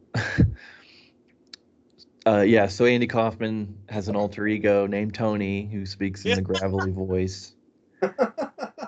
And his dad was named Stanley. So he was born of Stanley Kaufman, and his mom was Jan. So that's Stanley and Jan Harlan.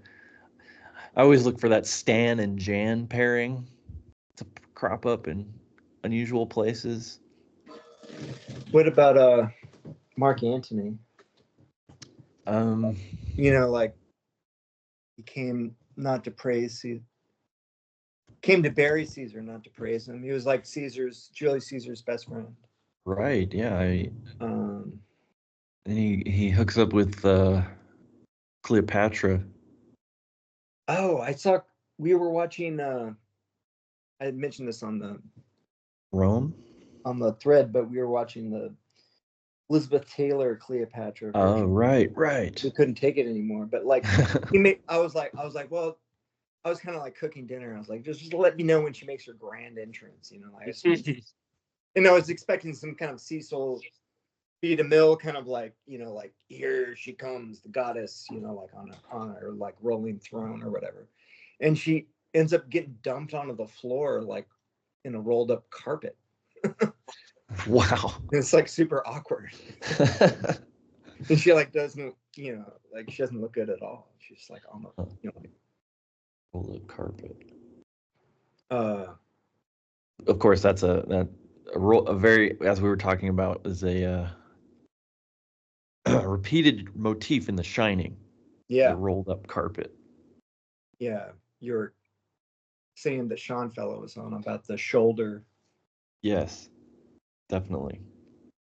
The shoulder trope. I had a nom de plume that I used when I did record reviews for Vice magazine for a little bit under the name of Sandy's Shoulders.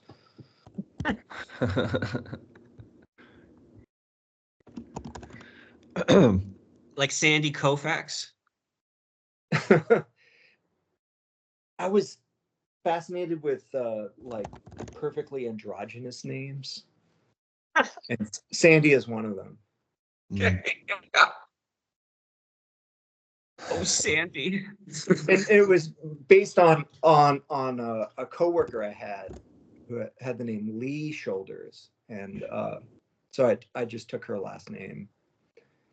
But I was like into the fact that Lee, Lee, was like a perfectly androgynous name. Just the thought processes of John Fell Ryan circa 2001. Leslie is a name that keeps coming up for me. Oh, the headmaster of my old school was named Leslie. There was a Leslie in The Shining, in that Shine On documentary. Oh yeah, the art director. Their art director's name is Leslie. Yeah, with the great orange vest. Right, exactly. The orange vest. It's all coming together. Yeah. I didn't watch that new Kubrick thing. Was it worthwhile? Sure. Yeah. I mean, it's it's short. It's lighthearted. It's just kind of, it's fun to see some of the, they have a great, there's a great little bit where they show how sorry, the layout of the studios and where they filmed each location in this like little animation, which is really cool, which I actually kind of want to pull it up and look, but like I want to analyze it now because like up at the top is like they I can't, I'm not gonna be able to recall it, so, but it was like seemed very suggestive of like where they filmed certain locations together, like there was something to it, but Yeah, well, they would superimpose the film over locations, and the locations themselves were like the most mundane locations. They were like the kitchen, the storeroom, the boiler room, which also feature in that great. I'm sure you guys have seen it, that great documentary where it's like a Japanese guy. He's like wearing a Canadian tuxedo, and like that guy has a chat with Vivian or someone, like, and who's using the kitchen and the storeroom as like an office, like an editing office, or like storing the raw footage that they shot. She gives him a little tour and shows him like the Barry Lyndon moon lens.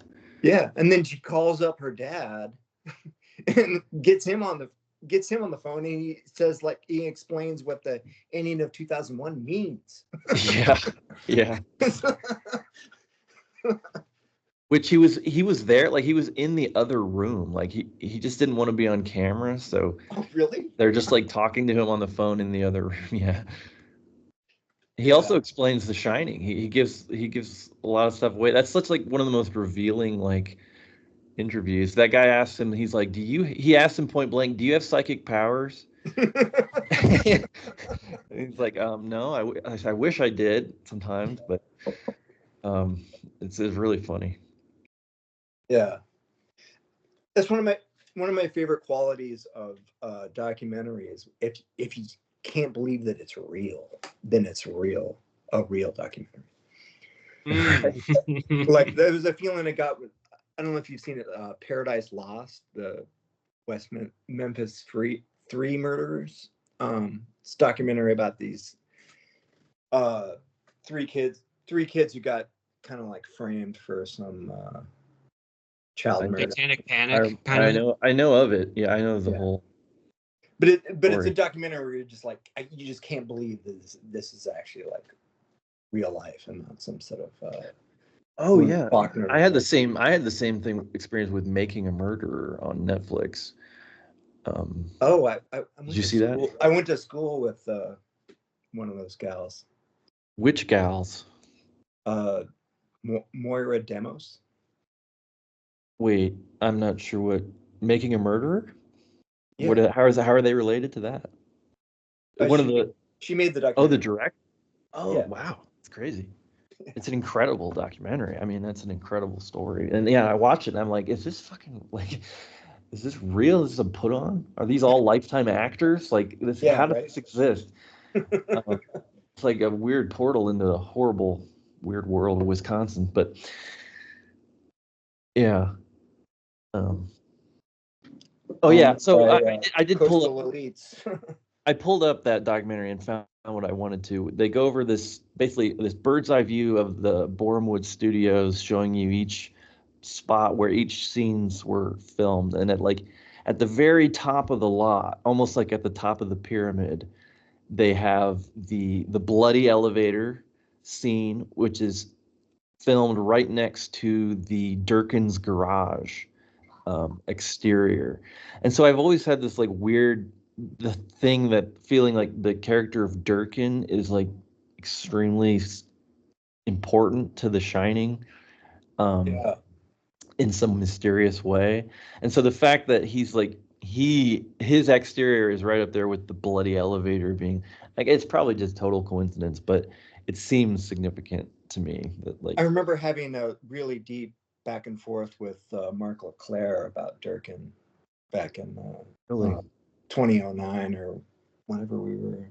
like vocally or I mean audio like It was either in the it was either we were either communicating on the comment section of IMDb or it was Rob Ager's oh nice. Oh man, I wish I message board. We were doing it like publicly, and then gotcha. Then we all got kicked out for being too right. Yeah. That happened a lot. Yeah. Mark getting kicked out of places. Like the documentary, that's how you know something as a conversation is really good if it's getting The out of biased reality. conventional reality is just appalled that you're even Were you talking about considering. the Hinton cube on the desk? Yeah, there's the cube Hinton that flips back and forth. Yes. Which it's connected to the gloves. Like there's this dance going on with the gloves where like Durkin comes in and he stomps his feet and then he has his gloves and he anoints his own shoulders with the gloves. So your shoulder thing coming in. And then he throws the gloves onto the table. Ooh. And then then the gloves disappear and then they reappear and the box turns and you get the sense that it's like, and so the gloves disappear once he realizes that Halloran is in town. He's like, it's like, oh hey Dick, what's going on? Gloves are there. Cut to Dick. Oh, I'm at the airport. And then cut back to him. Gloves are gone. What the hell are you doing there? So it's like, I don't know. There's something that's gone switched. That's gone flipped for him. Yeah, well, it relates to the boxing.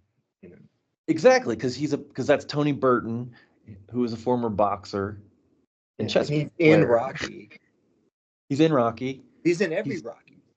Yes, he's in every Rocky. He's in Twin Peaks even. Well, before. Really? Yeah, he does have in season 2. He shows up for an episode. He's like Major Briggs's superior when Major Briggs goes missing. Holy shit! Yeah, Tony Burton shows up. And then so Tony Burton is Tony. So we know that like Kubrick's playing all these name games. Yeah. The characters like Danny is Danny, Jack is Jack. And so is Tony? Like is Tony shining and like controlling Danny somehow? Like it doesn't really make sense. He's his part in the plot of the film is to provide the escape vehicle.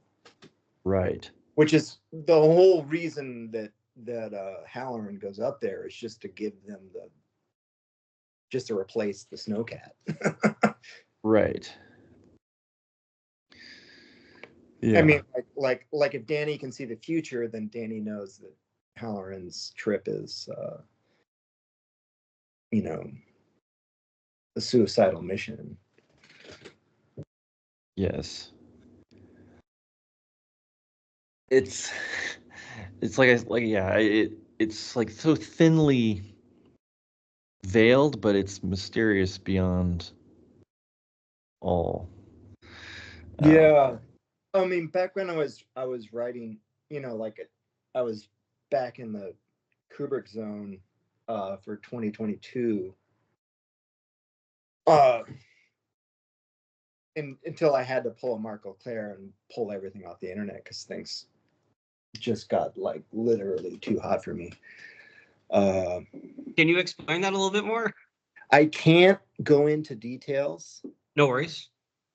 But there was like a Philip K. Dick moment where I came home and found, I mean, this is all digital, but like my files had been gone through and things were missing and things had been taken off the internet and without explanation. Oh.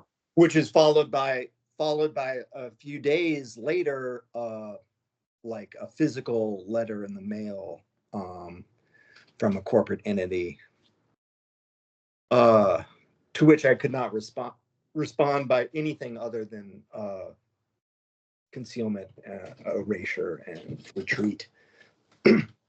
You got the Dr. Bill letter. Yeah. Wow. Basically.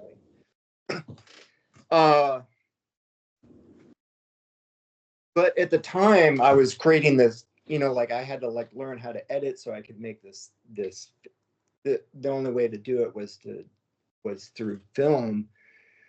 But exploring Halloran's rap about the food in the Overlook and how it relates to the slave trade and the objects of the slave trade, and also the history of eugenics and breakfast cereal in America.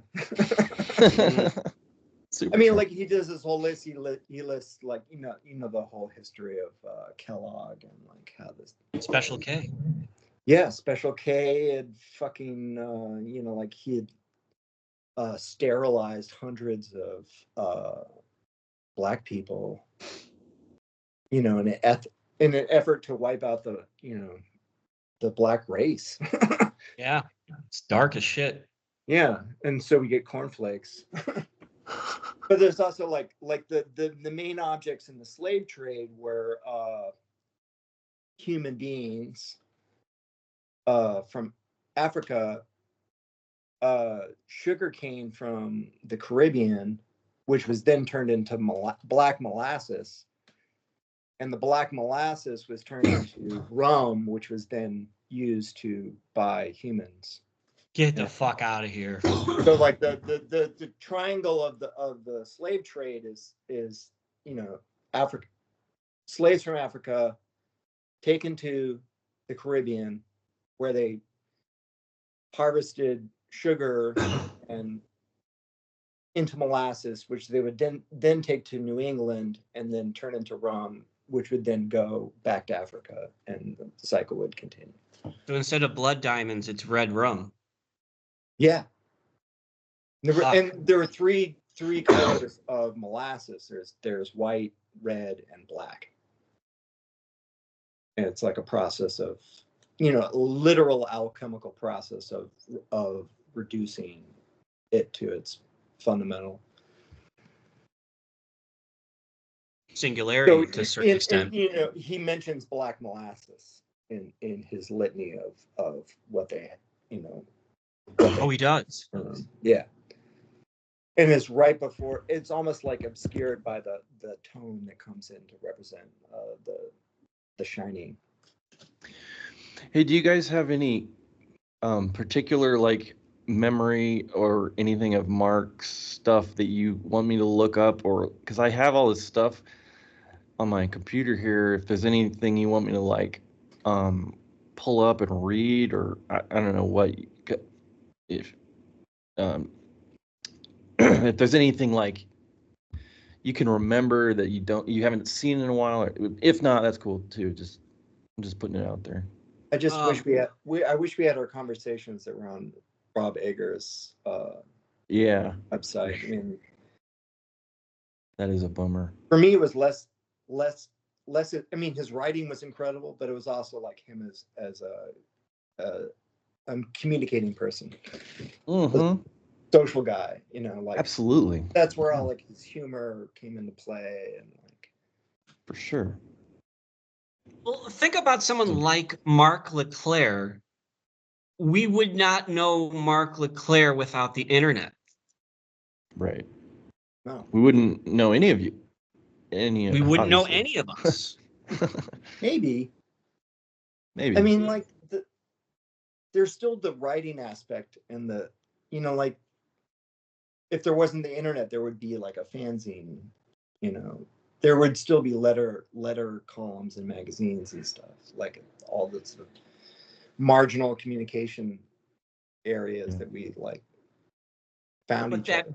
But that bit rate of exchanging ideas with the internet took what the Pony Express did and multiplied that that bit rate by 1 million, right? Yeah.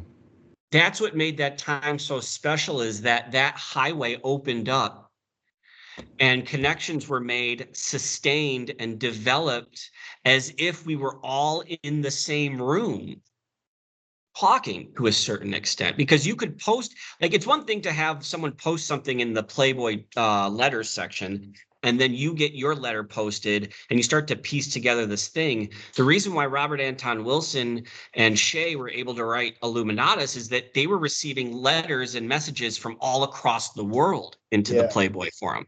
It was almost as if they had their own internet forum at their disposal, and they could see from a higher perspective the things that were in common. Much like the traders who would sail from place to place and say, wow, they have a god over here. They have a god over here. They have a god over here. Remember when Jake Kotze was really into like Winnipeg? Wait, wasn't Marco Claire Yeah, he was also Winnipeg. in Winnipeg? Did Marco he Claire live in lived- the same town as Jake Kotze? No, he lived in Banff. Okay. Somewhat close, but I remember like Jake was really into like the Capitol building. Mhm. And, like he was doing these like videos where he'd walk around there. I don't know, it was really inspiring. Like the idea that like, oh, this is the place where the magic is happening, like in this building. I love his indomitably positive spirit. Absolutely. I mean, like, bring it back to 9/11, but like his concepts about 9/11, like as someone who like was there and like experienced the terror and fear, like it was like a way for me to process that kind of traumatic event. Even if it was like, well, it's all part of God's plan or something. Right. You know, like that was the sort holiest of holies and the pyramids of that was sort of Mark's like truck with Jake Kotze, and he would always be like, enough of this hippy dippy stuff, you know, is suffering exists. Like everybody needs to acknowledge that this world is fucked up and full of shit. It's not all stars and roses.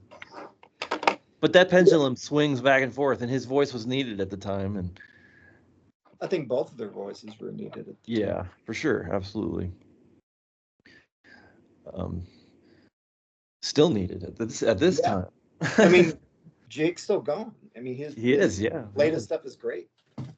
Yeah. I can't even watch. He's gotten into superimpositions, which I really. I can't watch anything that his videos. It just does not reach me on any level. Like his recent stuff or like the old stuff? I loved his blog, The Blob. Yeah. And I thought it was like, holy shit, someone saw all that shit that I saw. You know what I mean? Like because it was like, I discovered it like 8 years, maybe 5 or 6 years after 2001. I think he was writing that stuff in like 2004, 2005, maybe.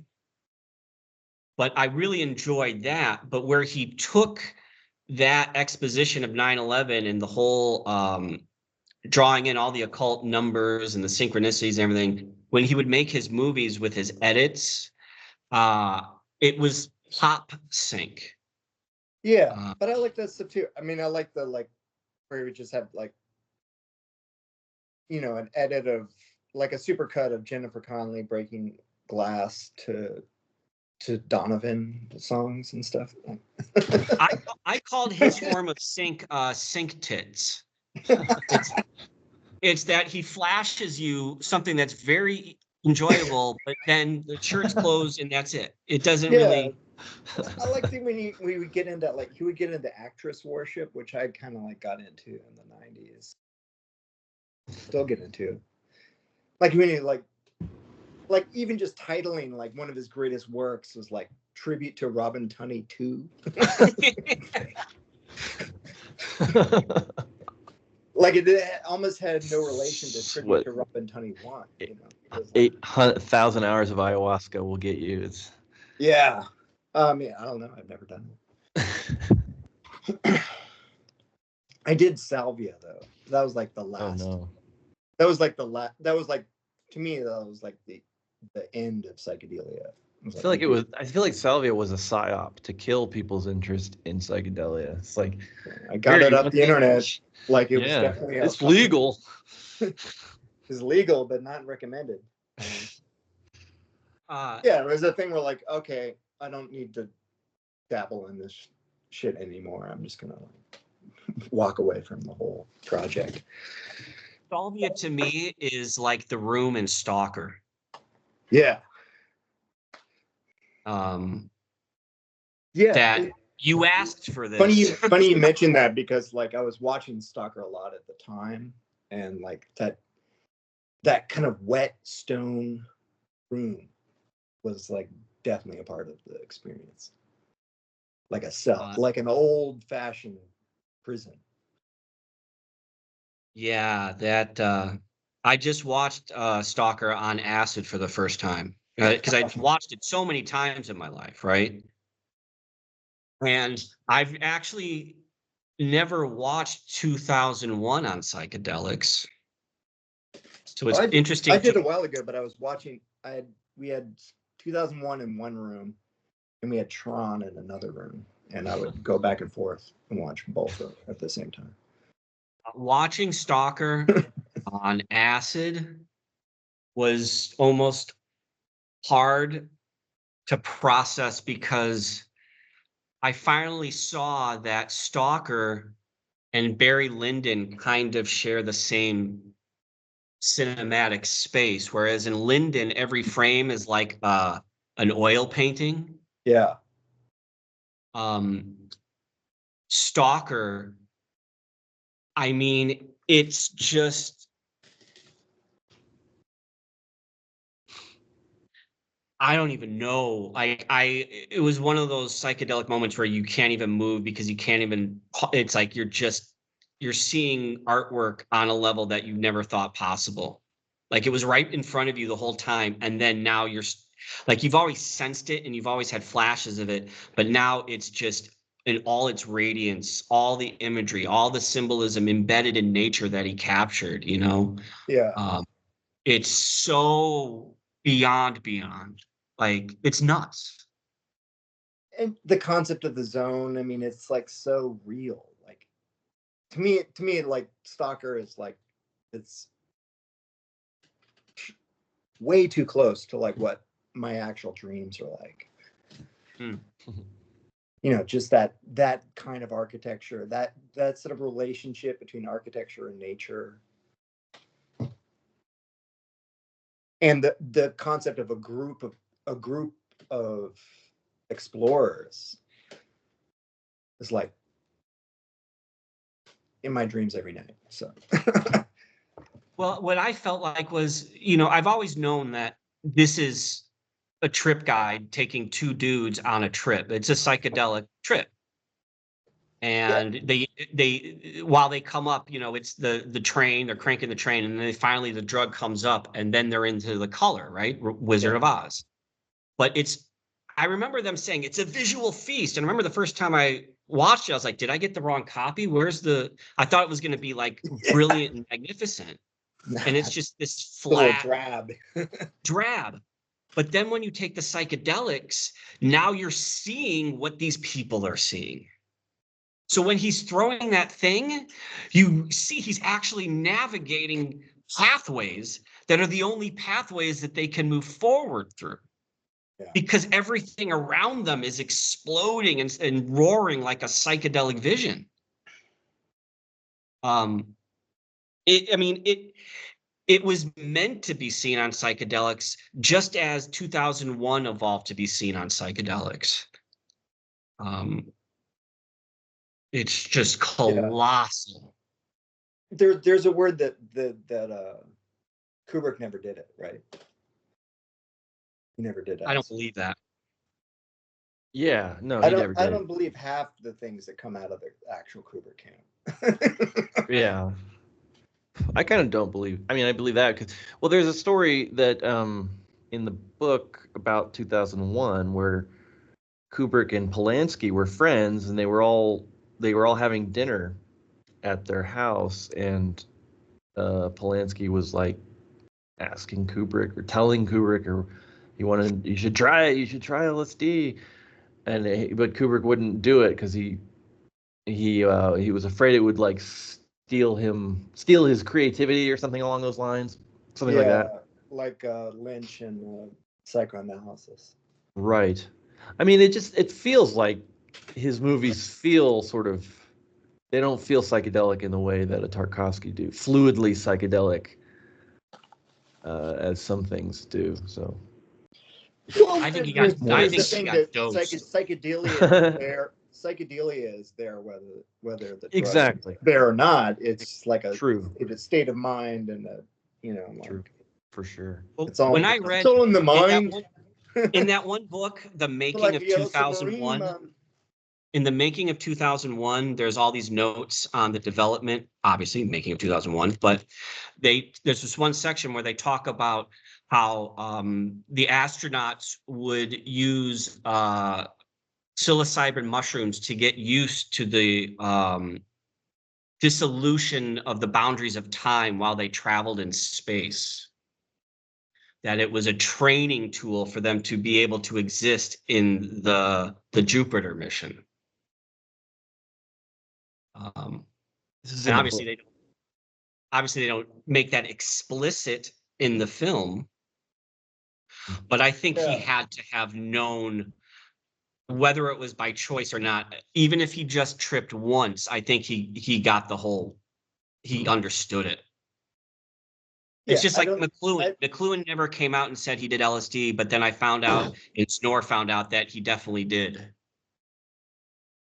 I mean, the psychedelia is in culture, whether you do the drug or not. So you can access reproductions of psychedelia that are just as powerful as whatever. I mean, you think he just saw that Stargate sequence and he was just like, "Yeah, that's cool. I like it," or do you feel like the reason why that's so transcendent is because the director has intimate knowledge of that experience? Well, the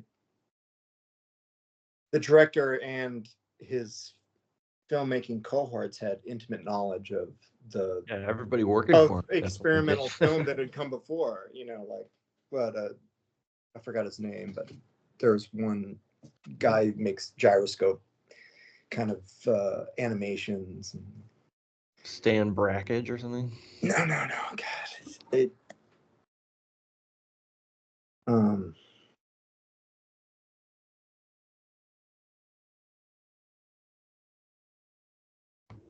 I'm trying to look up film animation 60s.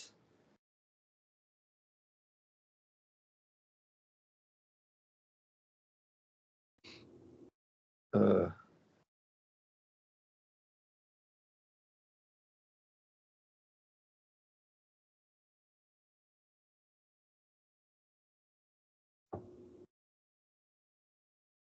want to say his name is John Linney or something. Anyway, they were hip guys, and so I'd seen all this stuff that is like the Stargate sequence. And definitely, like, I mean, all of his underlings, so, like, all the artists, like the music in The Shining predated The Shining, 10 years plus. So.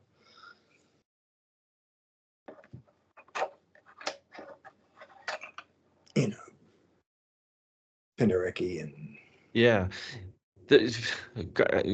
Penderecki. What, I don't know. Denature. What is it? Denature Sonorous. The piece. Yeah, to say nothing of, like Thernity for Hiroshima, which isn't. Same guy. And Twin Peaks. So. Same guy. Well, so. Okay, yeah, premiered on December 3rd, 1971 at Juilliard. De Natura Sonoris, this is the piece in The Shining. And so December 3rd, 71, if you write that out, is 12/3/71. So it's like 11 Nice. 37. And in fact, that day is like there's a bunch of other stuff going on with that day, but yeah, mostly that 237 and the date. I like that because you go and you listen to that music and it's just like immediately it's like, yeah, that's The Shining. It's like it's remarkable. It's And, yeah, it's also like quick shorthand for just like experimental music, true. which is funny because like I have an acquaintance who was called upon by David Lynch. David Lynch was like giving a speech before I think a screening of Inland Empire in Boston or something, and he's like, I need a female avant-garde violin to play avant-garde music. A female avant-garde what? You cut out for A a second. violinist just to play violinist. avant-garde music. Oh. So you know what avant-garde music is. It's just like, right. you know, like texture heavy, like single tones, you know. Yes. Which is what, you know, a whole school of music, and it is kind of a shorthand for like, you know, this is art, this is real art, is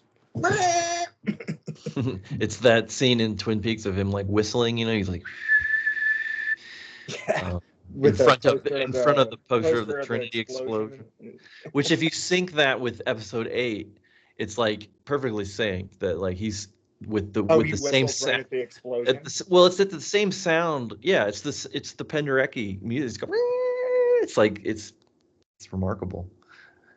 Yeah, feedback. How many times have you guys watched Twin Peaks: The Return? Maybe 6. I'm not that many. Maybe like 3 straight times, through. 3 or 4 times. I was part of during COVID, I got invited to be part of like a watch group, like a group of filmmakers and critics and stuff we were all watching Twin Peaks together, and then it expanded to like, let's watch all of David Lynch's work together, and then we started going like, let's see the Lynch's influences, and we got really deep.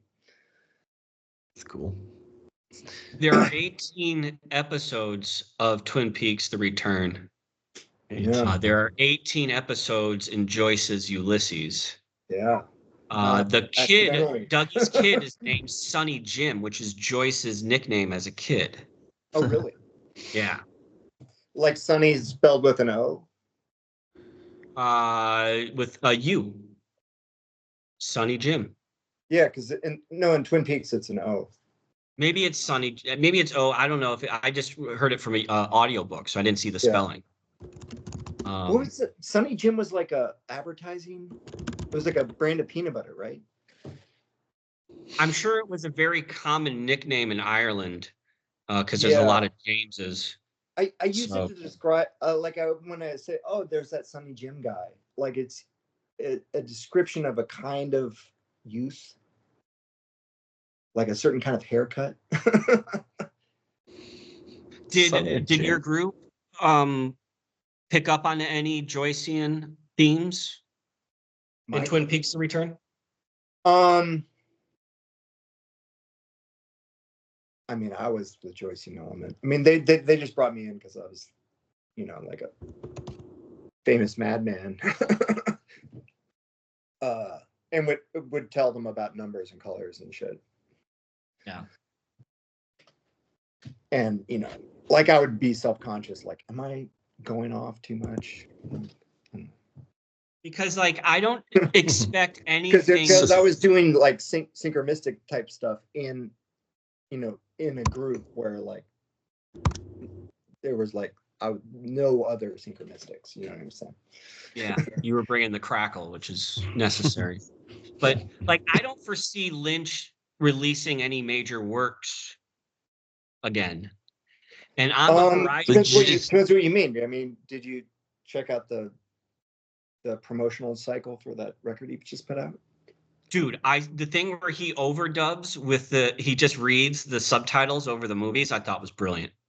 it's so, it's so great because it's like right in there with RFK Jr. or whatever. I didn't see that. I haven't You seen. know, with the dead bear and the like absurd like. Which I was just thinking about. The Center Park and I threw up in the. There's that shot Statue in of Twin Liberty. Peaks, Return, I don't know, season 11 or something, where Big Ed is sitting there and he's eating soup, and there's this big old bear head next to him, and a sign and it's a sign that says "Bear with me," and and like he's eating soup, and I think there's some kind of glitch that happens. There's like a temporal, like his reflection doesn't appear. Or something. Yeah, and he notices it, and I love that scene, and I think it's very potent. There's other shining kind of tricks in that scene, like the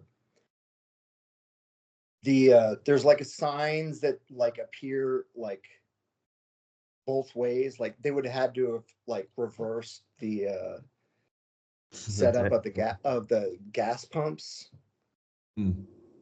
Like that kind of like shining stuff of like the moving chairs around, and the are like, oh, this is an impossible window, you know. Dislocation. Yeah. Dislocated his shoulder. I remember big Lynch theme, and a big now theme is the concept of destruction. And I remember there's a Lynch festival that he called the Festival of Disruption. Christabel, like in her interview, was talking about like disruption being a theme. It sounds like Pete Townsend. Yeah, the Bob O'Reilly. He just announced that he has emphysema. Did you guys see that? Yeah, he's homebound.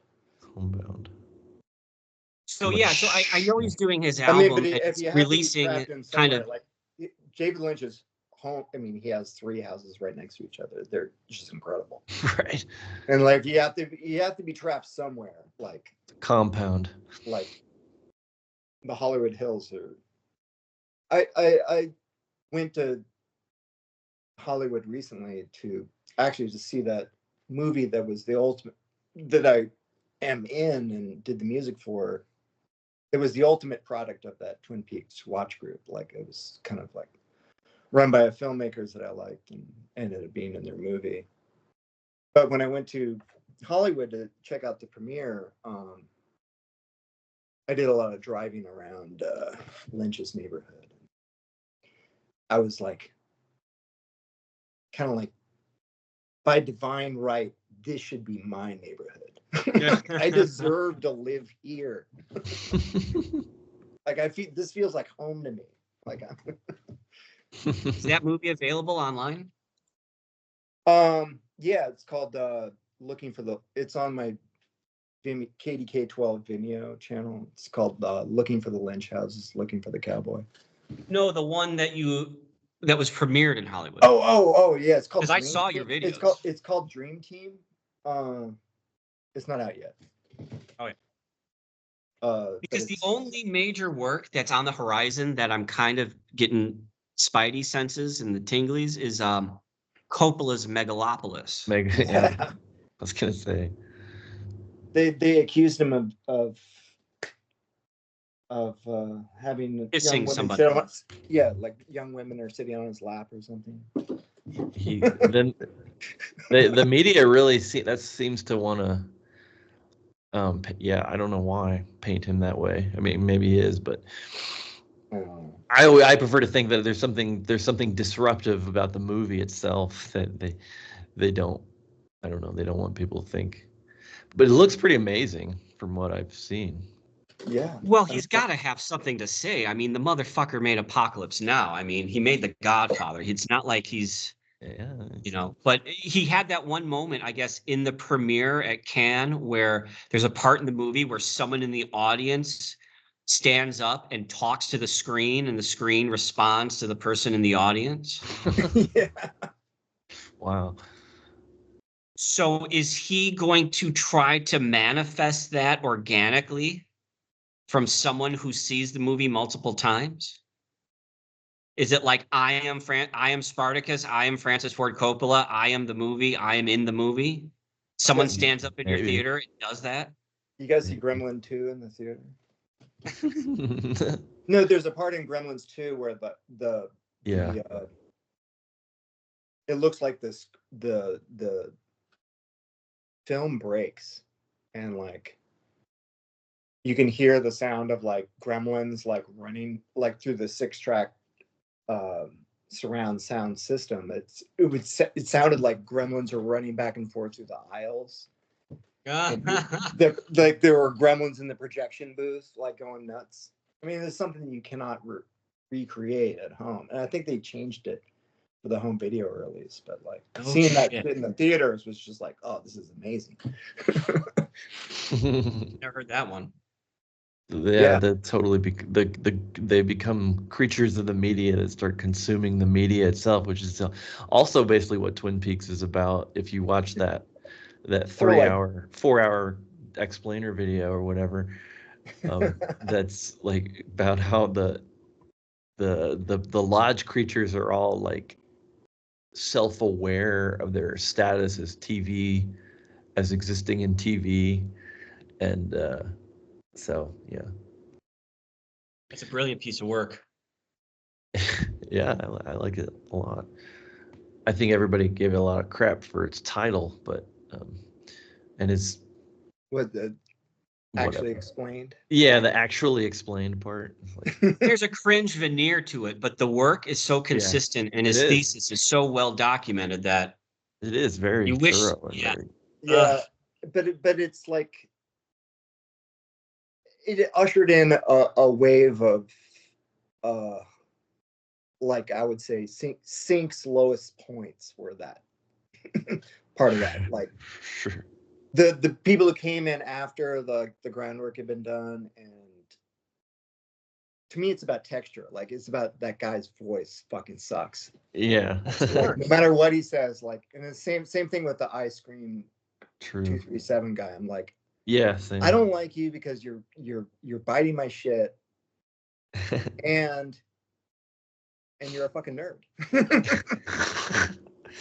Yeah. You're not cool. You're not. I mean, like you say what you want about like Cutsy and Leclerc and all those guys, but those guys were cool. I mean, they were cool cats. Yeah. they had a cool voice. Like Cutsy's voice is like. It is. It's like Herzog's voice, you know. Entrancing. Like, yeah. Well, I don't know if you remember the first few Leclerc podcasts, but there were moments of insufferability with Mark. Oh yeah. Oh yeah. And he became aware because he's a true paranoid, and he picked up on it, and he definitely tempered and mellowed. I think he got worse. Comfortable. I think it got worse. You think it got worse? Yeah. I mean, maybe he got tempered for a while, and then it got worse. But like it got worse. I was kind of like when you would invite me onto those shows, I was like not into like what was going on. That was clear. and maybe like kind of like a little crowded at times. Gave up on the whole project for a while, but it comes back. Well, there comes a certain point where you lay out your thesis and you say what you need to say, and when you don't get the aha or the feedback in the manner in which you seek, there's only so many times you can repeat yourself. Yeah. Right. So instead of having a conversation, you realize, oh, I'm just sharing what I have to offer to this group, but that's all I can do if we can't really have the back and forth that I desire. Yeah. Our main man, Rodney Asher, was talking about that, like in the aftermath of Room 237. He's like a common critique is like, this guy's, like this theory is bullshit. Here's my theory. Yeah. Well, wait till you hear my theory. So a lot of like, kind of like competitiveness, and like we said, like got crowded. There are too many voices. It got crowded. And it was a clusterfuck. It was a clusterfuck for sure. Burnout is real. Like talking about Mark LeClaire, I mean, like, and talking about like myself, you know, like a year, you know, like 18 months ago, like I was having like a paranoid episode with like real consequences. I'm glad I'm not the only one. Yeah. Yeah. And it was just like, I got to stop everything and go like, you know, like start jogging or something. Yeah, Well, come to Jesus moment, they call that, I think. we're at like 2.5 well, hours here. And if we want to put a little bow on this fucker, because yeah, we're so enmeshed in, we're still so enmeshed in the internet and cyberspace and all these things.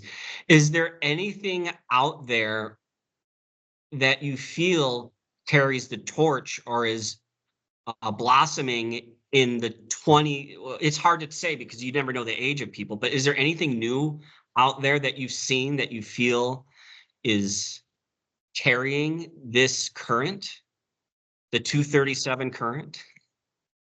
Cryptocubrology.com. Well, Are you well, are you that's inviting me to plug myself here? no, I'm saying that you're 10 years in the game. You're established. I'm saying in the last few years, post-COVID. You're talking about Uh, like movies or like researchers? think style researchers, analysis. bloggers, communities, groups, these cybernetic lodges. We Okay. definitely had a cybernetic lodge. Well, there's Yeah, like sure. Discord is sort of like that. Like I'm like there's Discords. Everybody has their own lodge in cyber. Yeah, I Perfect. mean, That's a perfect I word. got a teenager at home, and like the being media savvy is definitely still a thing with the youth. But they're ironic. Hmm. You know, like there's definitely a generation thing where they're like when I attempt to try and understand like teenage slang, I'm met with huge resistance from teenagers. Like to try and understand Riz or like whatever words they're using. It's like if you're even trying, you're not going to find out. Well, that's the most fascinating thing about X to me is just the watching slang evolve like on a daily basis. It's very interesting. Oh, and like film Twitter is like an insane beast. Yeah. I mean, you refrain from engaging because it's so like unengaging. It's true. Well, I I got work with teenagers every day. And obviously I teach mathematics. And I'm trying to get them to be able to speak the language of mathematics, right?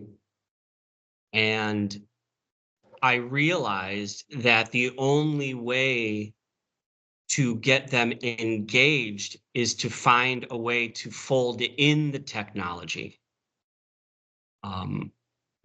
Because I feel like the technology is freeing.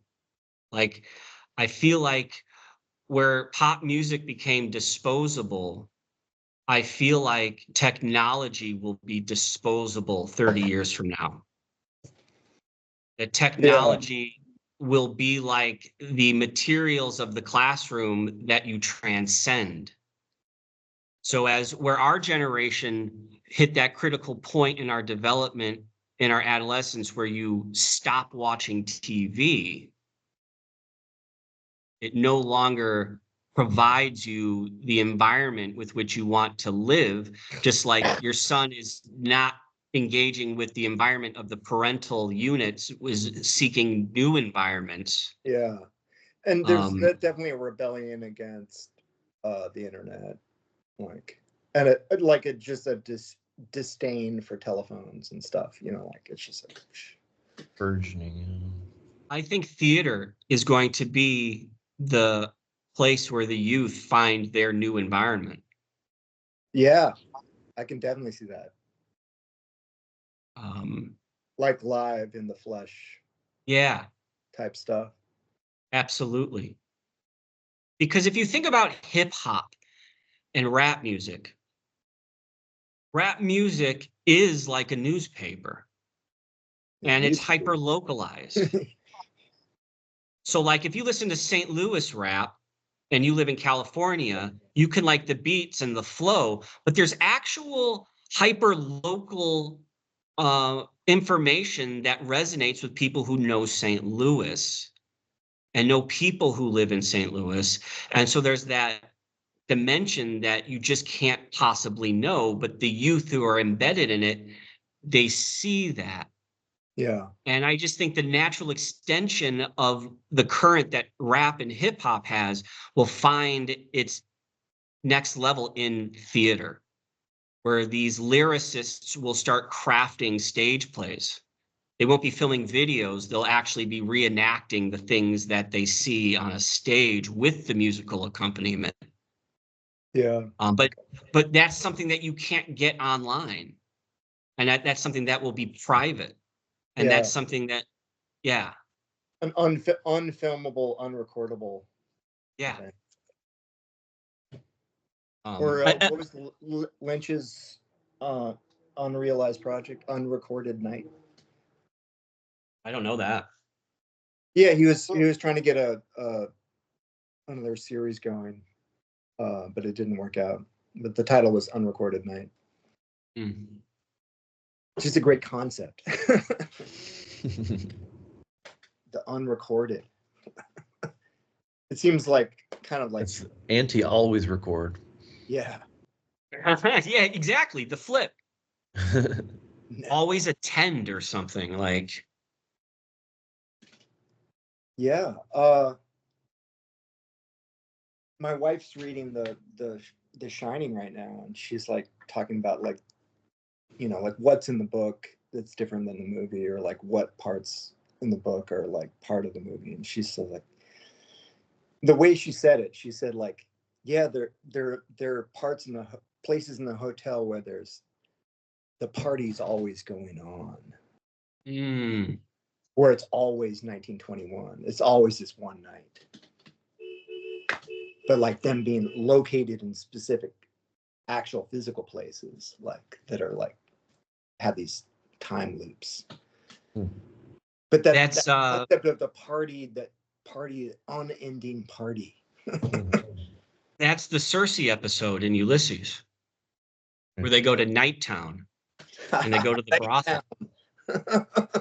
And it's a theater. It's all written like a theater, like a stage play.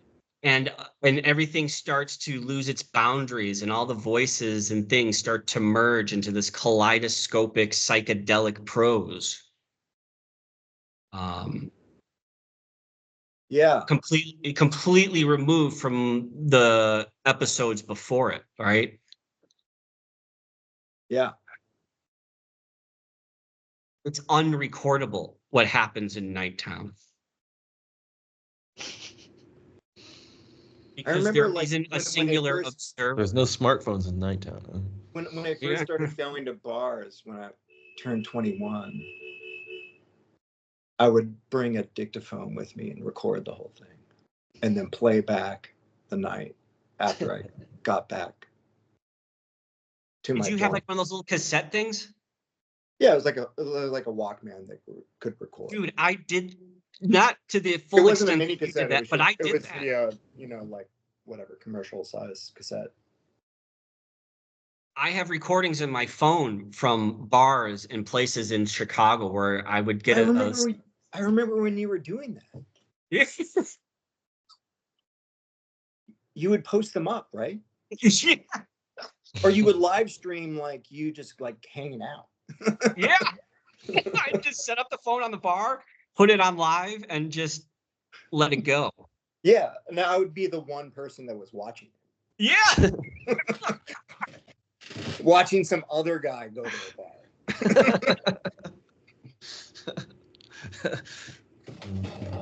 I've got some slices on my phone that like go back 10 years. And they're really like dreams that have been recorded. It's crazy. I hope you still have those cassettes. No. Maybe I have one. I don't know. Then They degrade.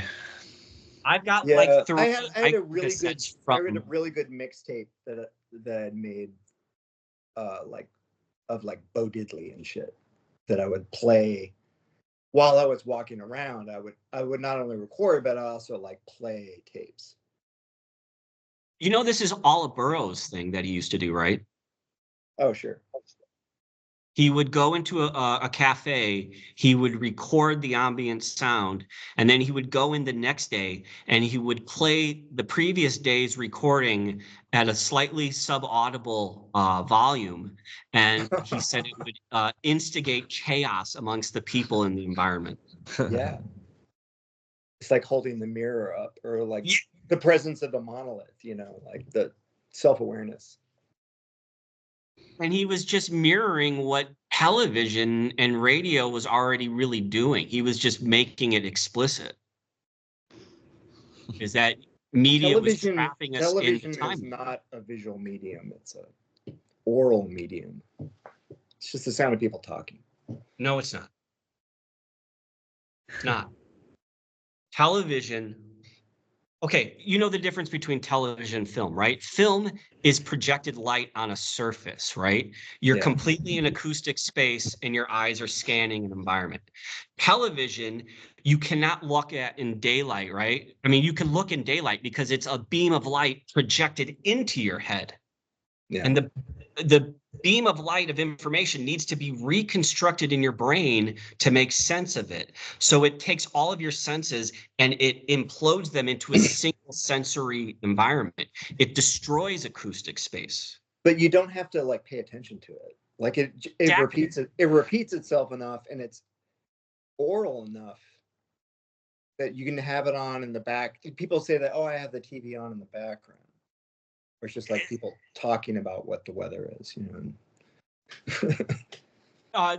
When you see someone like, I always know if a student has a phone on them because they're completely motionless, right? So if Not I in New York. scan my classroom and people are moving, people are talking, or people are writing, or people are working, and I see someone at their desk and they're just frozen solid, like Nicholson is in that bedroom when Danny enters, you know how he's just staring out the window like Yeah. a comatose patient? That's the death of their acoustic space, and they're all immersed inside their head where all their sensory ratios are imploding. It's like the tower falling, right? And this destruction of the acoustic space is everything that McLuhan is describing, right? Yeah. And acoustic space is a prerequisite for learning. People's cognitive pathways, when coupled with trauma, make them it's impossible for them to escape acoustic space because they always have to reality check. Yeah. They can't disappear into a cognitive acoustic. I can't describe it right now. It's pretty, but I'm using those theories to increase test scores, and it's working. Yeah. Bill, when it's nice outside, do you ever have class? Is the idea of having class outside ever floated? What I'm doing this year, Remember, like when you would have that one teacher be like, "Let's have class outside." I did that at my old school all the time during the fall. Yeah. Because it would be hot outside. And I'd Yeah. say, hey, let's just go outside into the courtyard and I'll do a little lecture. I'll give you some stuff and we'll work outside. Yeah, I used to do that. I used to take them to the gym and I'd get a couple of basketballs and we would do statistics on how many free throws and probability on how many we think we could make. So I was always changing the environment. Yeah. To give them that escape from the death of acoustic space. Well, for me, I don't know if this is true for you or true for anyone, but to me, mathematics is like a psychedelic concept. Like when I say psychedelic, I mean like it's a visual thing that happens inside your mind. Like Yes. seeing like when I think about like addition, I literally see the numbers like in my mind's eye. Yep. 100%. And trauma and anxiety disrupts that pathway so that people cannot focus long enough to materialize the vision. This is straight McLuhan. Okay. Yeah. Oh, it's profound. It's profound, man. And so when you try to teach math in a room with 35, 14, and 15-year-olds, and they're in rows, and every inch of that room is taken up by desks and people, if you are anxious or if you have trauma where you're not sure where the danger is, you cannot focus. You can't you can't visualize internally enough to learn the math. So I break up the environment in certain sectors to where they're always moving into a new environment. And so they don't get stuck. You know, it's like an animal. If you can't fight and you can't flight, then you implode. So if I'm always giving them something to move to and change their environment, then they're a lot healthier. And then the environment doesn't become as oppressive. I go into classrooms and I see teachers, they have everyone in desks. They have the same worksheets from 10 years ago. I mean, it's literal death. These poor children, man. Yeah. And then they just rebel. They can memorize enough to get 70% on a test, but they don't learn anything. Yeah. And they don't enjoy it. And there's no happiness. Last year I had weeks where I had kids. It's like a music in the classroom. When I'm teaching well, there's like that one note, you know, that Townsend talked about. There's a music to the classroom. It's an acoustic environment of energy, not an oppressive environment where every little movement is analyzed. And how do I explain this to my department? You know, you don't know it, but you're describing my family's moving from the Midwest to the East Coast.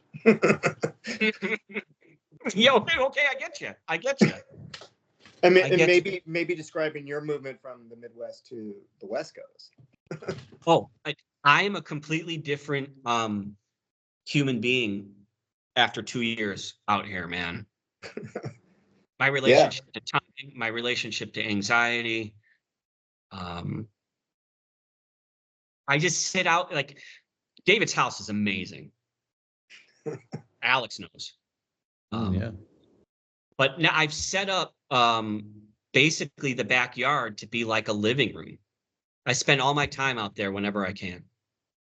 Nice. And I have like a bird bath and I have bird feeders and I just watch all the birds come through. And but I'm not in a public space, right? I'm at my home.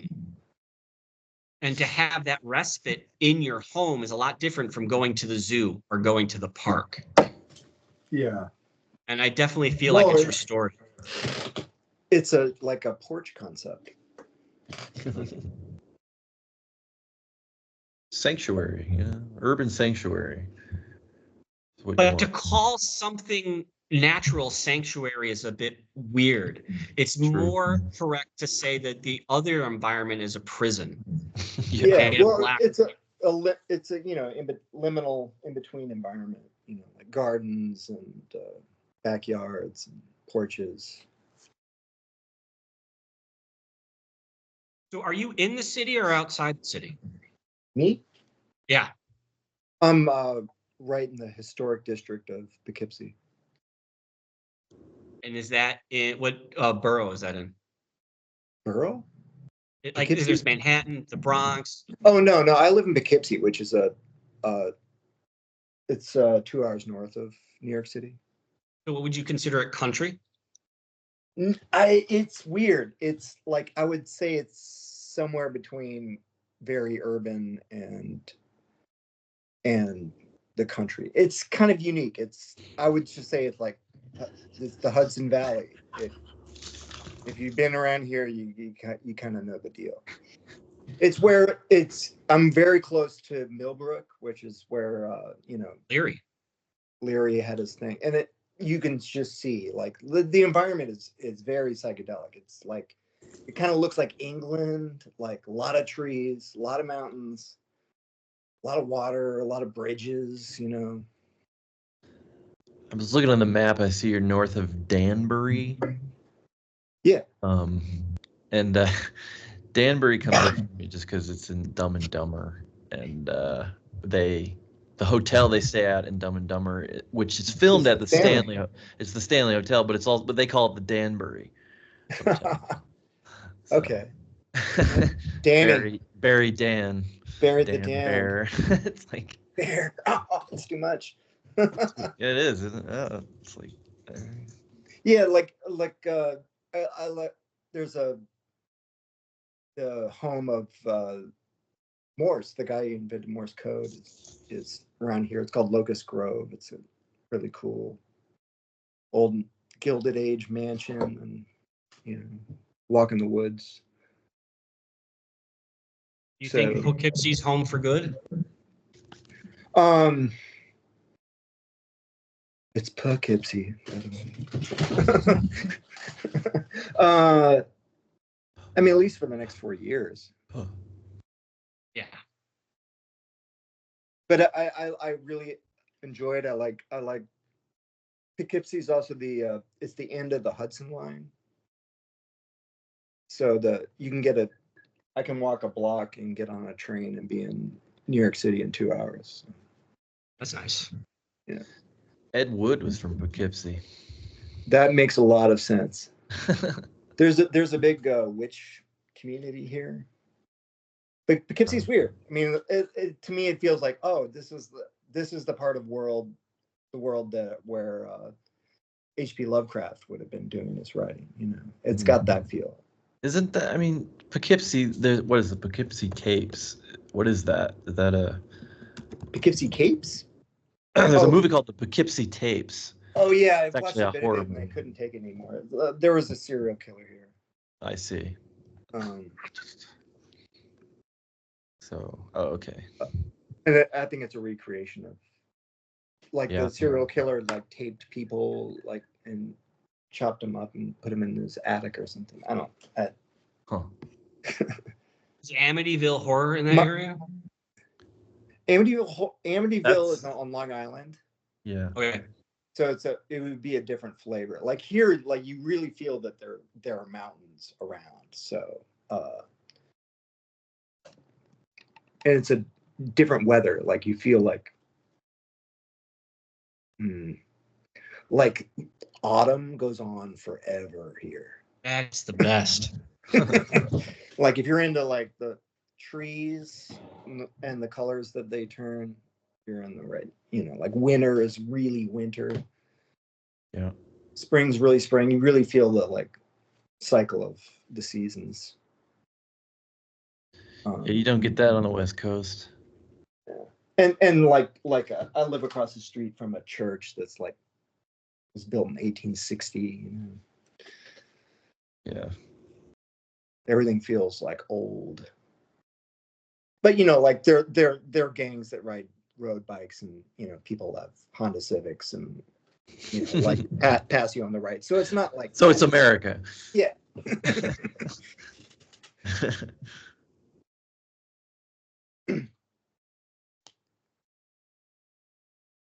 But well, I recorded this. Oh, good. I did, and I forgot that I was supposed to. I'm not 100% committed to posting it. Are there any objections to posting it? Not really. I think it was a good conversation. Yeah. I don't think that the research department of Corporation Incorporated is really going to listen to the whole thing. So I think I don't know if always record even does Facebook even put stuff out, because like my RSS feed doesn't even work, so I don't even know. So but whatever. Yeah, I'm into it. I'll look into that, because I know that they've been posting the book club podcast there. Right. So yeah. I actually asked Alan to take down Shining Forwards Backwards thing. Oh, really? And I was like, you're gonna want to take that down. And then he was like, oh no, it's fine. And then he got the letter. Did he really? Yeah. Dang. Wow. So they're out there. They're reading their shit. They're reading. So wait, so they sent you a letter stopping you from presenting Shining Forwards and Backwards places, like exhibiting it. I Yes. see. Okay. Bummer. So it's Or even talking about it.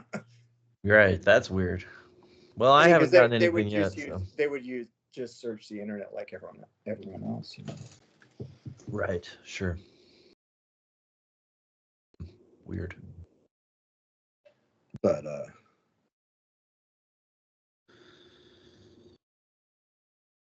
that hasn't stopped it from being shown.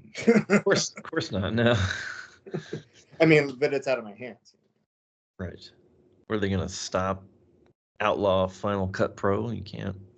No, it's like every laptop. Yeah. Any laptop could make Shining Forwards. Well, you actually have to get the file, which even having the file is a crime. Right. And they know that you've committed a crime if you've even made it. Wow. Because you've broken copyright by actually like copying the film. We're back to Philip K. Dick and pre-crime here. Yeah. Yeah, like when he got his safe broken into.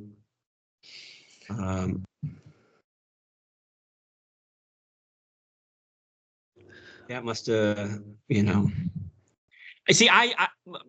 We're getting to the end, but like, I went back to when he wrote *The Man in the High Castle* in 1962, and he won the Hugo Award. And you would think his career would have taken off at that point, but it sort of went downhill from there, because I think he exposed too much. And he kind of writes about that in *Radio Free Albemuth*. Yeah, that's my favorite Dick film book. And the film he is terrible. says, "Oh, the film is the worst, the worst." Like, God bless him for making it, but I couldn't even make it through like the first 20 minutes. No. It's like, what do they say on the internet? I usually skip this part.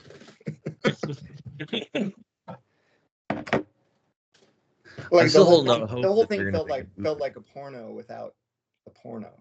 Yeah, no, 100%. It was like Synchro Mystic Nights or something. Like, Yeah.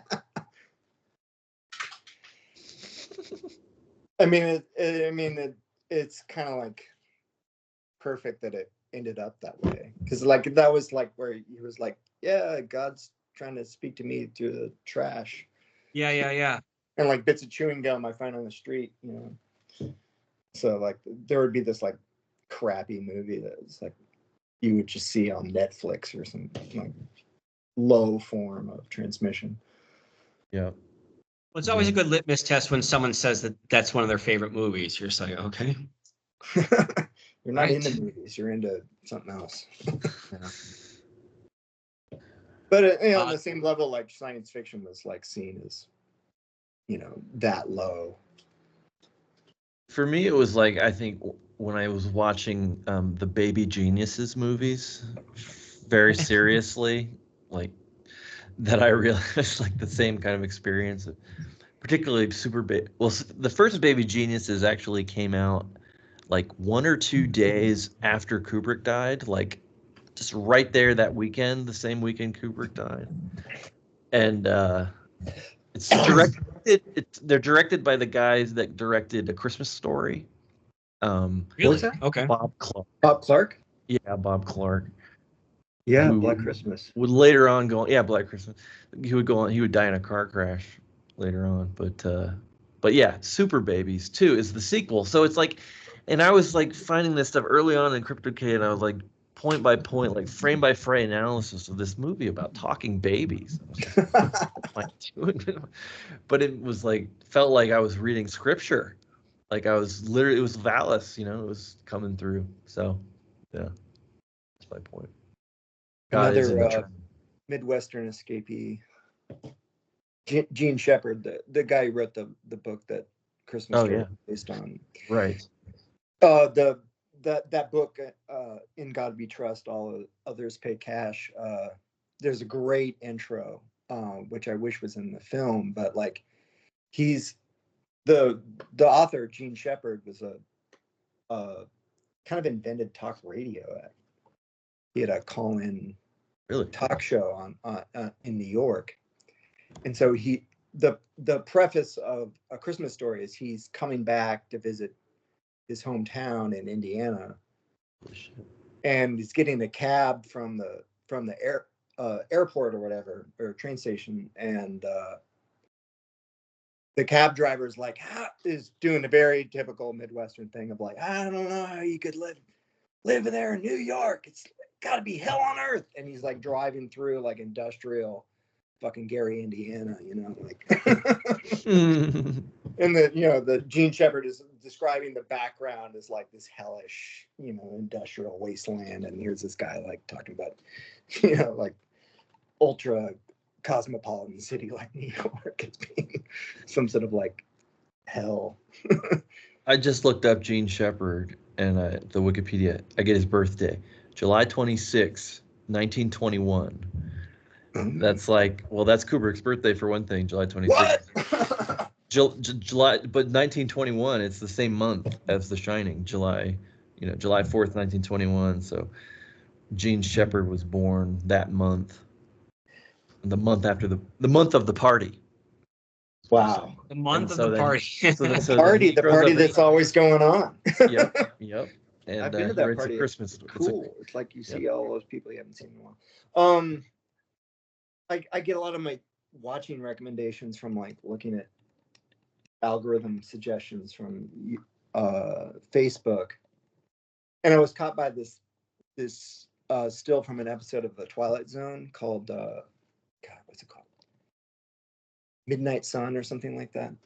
And it takes place in New York, and it's about a woman painter who like the sun is off its axis or something, and it's getting really hot, and so like the world is burning up and the city's desolate and everyone's moved out, and she basically is like, it climaxes with like all her paintings melting and like her like dying of heat stroke. But I was sort of taken by the actress, and I was like, who is this? And I looked her up on Wikipedia, and turns out she was married to Gene Shepard, and she was like the first caller into his radio talk show, and was like known as the caller.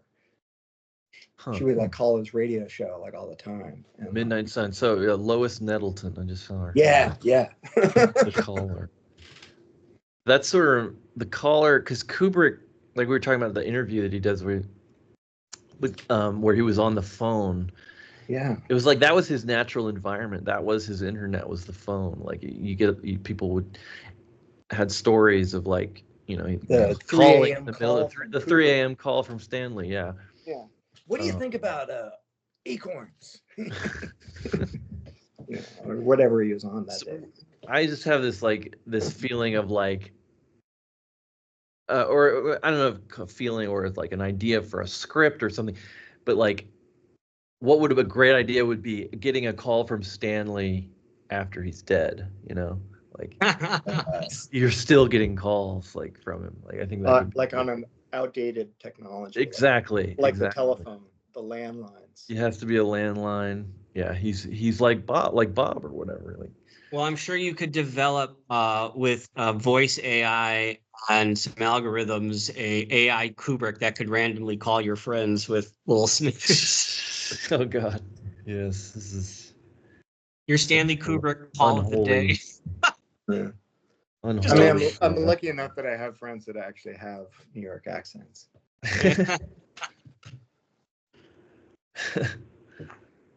which Kubrick always had. I mean, it's a great accent. Yeah. Yes, he never lost it. Did you see Asteroid City, John? I saw half of it and I was like, I can't take it. I Didn't can't dig take it. it. Oh, Don't dig it. I just Missed couldn't out. take it. Does it get good? it's great. Well, I mean, I think it's just like it's dense of stuff, you know.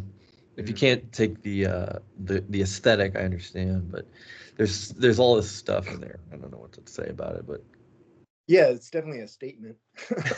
yeah, of something. Kubrick. He's doing Kubrick with the main character. I mean, if that wasn't obvious, like he's Oh yeah. got Okay. he what's the guy's Schwartzman's doing like a 100% Yeah. 100% Kubrick imitation. It's McLuhan, Kubrick, and Marilyn Monroe. Right. Funny, I watched Niagara last night. Or Marjorie Cameron. I mean, have you seen Niagara? Niagara? No. Niagara, it's a Marilyn Monroe film where she, Oh, right. like kind of a film noir that takes place in the Niagara Falls. Anyway, Marilyn Monroe is like unbelievably sexy in it. Like so much, you're like, how did they? Man, they put this up on movie screens for people to watch. This is like this shit is wild, man. Silver screen. Cause a ruckus. I'm gonna have to Asteroid watch that City, one. I think, is yeah. Superficially, it just looks as bad as the French Dispatch, but once you pick up on the keys, it tells something really amazing. Yeah. Yeah, I think it's fantastic. I'm fortunate that I just don't mind. I don't know what it is. I don't mind his thing, his stuff. I like all his movies. Moonrise Kingdom, I think, is like one of my favorite movies ever. Oh yeah, And Moonrise Kingdom is great. And yeah. Rushmore, like I saw it at just the right time. And like, you know. Yeah. Must Love Dogs was genius. Yeah, the Isle of Dogs. Homeboy actually came to one of my DJ nights. Really? Yeah. That's cool. He was like the only guy there. It was weird. It was like him and Alan Cumming were like the only people that came to my like super sparsely attended DJ nights. How Wes exclusive. Anderson? Wes What? Anderson and Alan Cumming. They came together. No, separately. Okay. I thought there might be a couple. Alan Cumming likes to party. I just saw him. He was in Son of Mask. He plays Loki. So it's like Son of Mask, like a sequel to. yes, the Son of the Mask. Yeah, sequel to the Mask. It's like it's not very good, but Jamie Kennedy is, and then he has a baby. Like the mask. No, he impregnates his girlfriend while wearing the mask and has a baby that is like the spirit of Loki. And Alan Cumming plays the god Loki who comes in, and a very strange movie, but anyway. Yeah. Well, my trusty rusty iPad is at 1%, so the battery's about to die. Oh, okay. We should probably call it. Yeah. Let's call it. Let's call it. It's good to talk to you guys. Yeah. Look for Megalopolis. If that hits, maybe we'll set up another call. Yeah, sure. Cool. Alrighty. All right, brothers. Talk to you later. Have a good day. Bye. Yeah, later.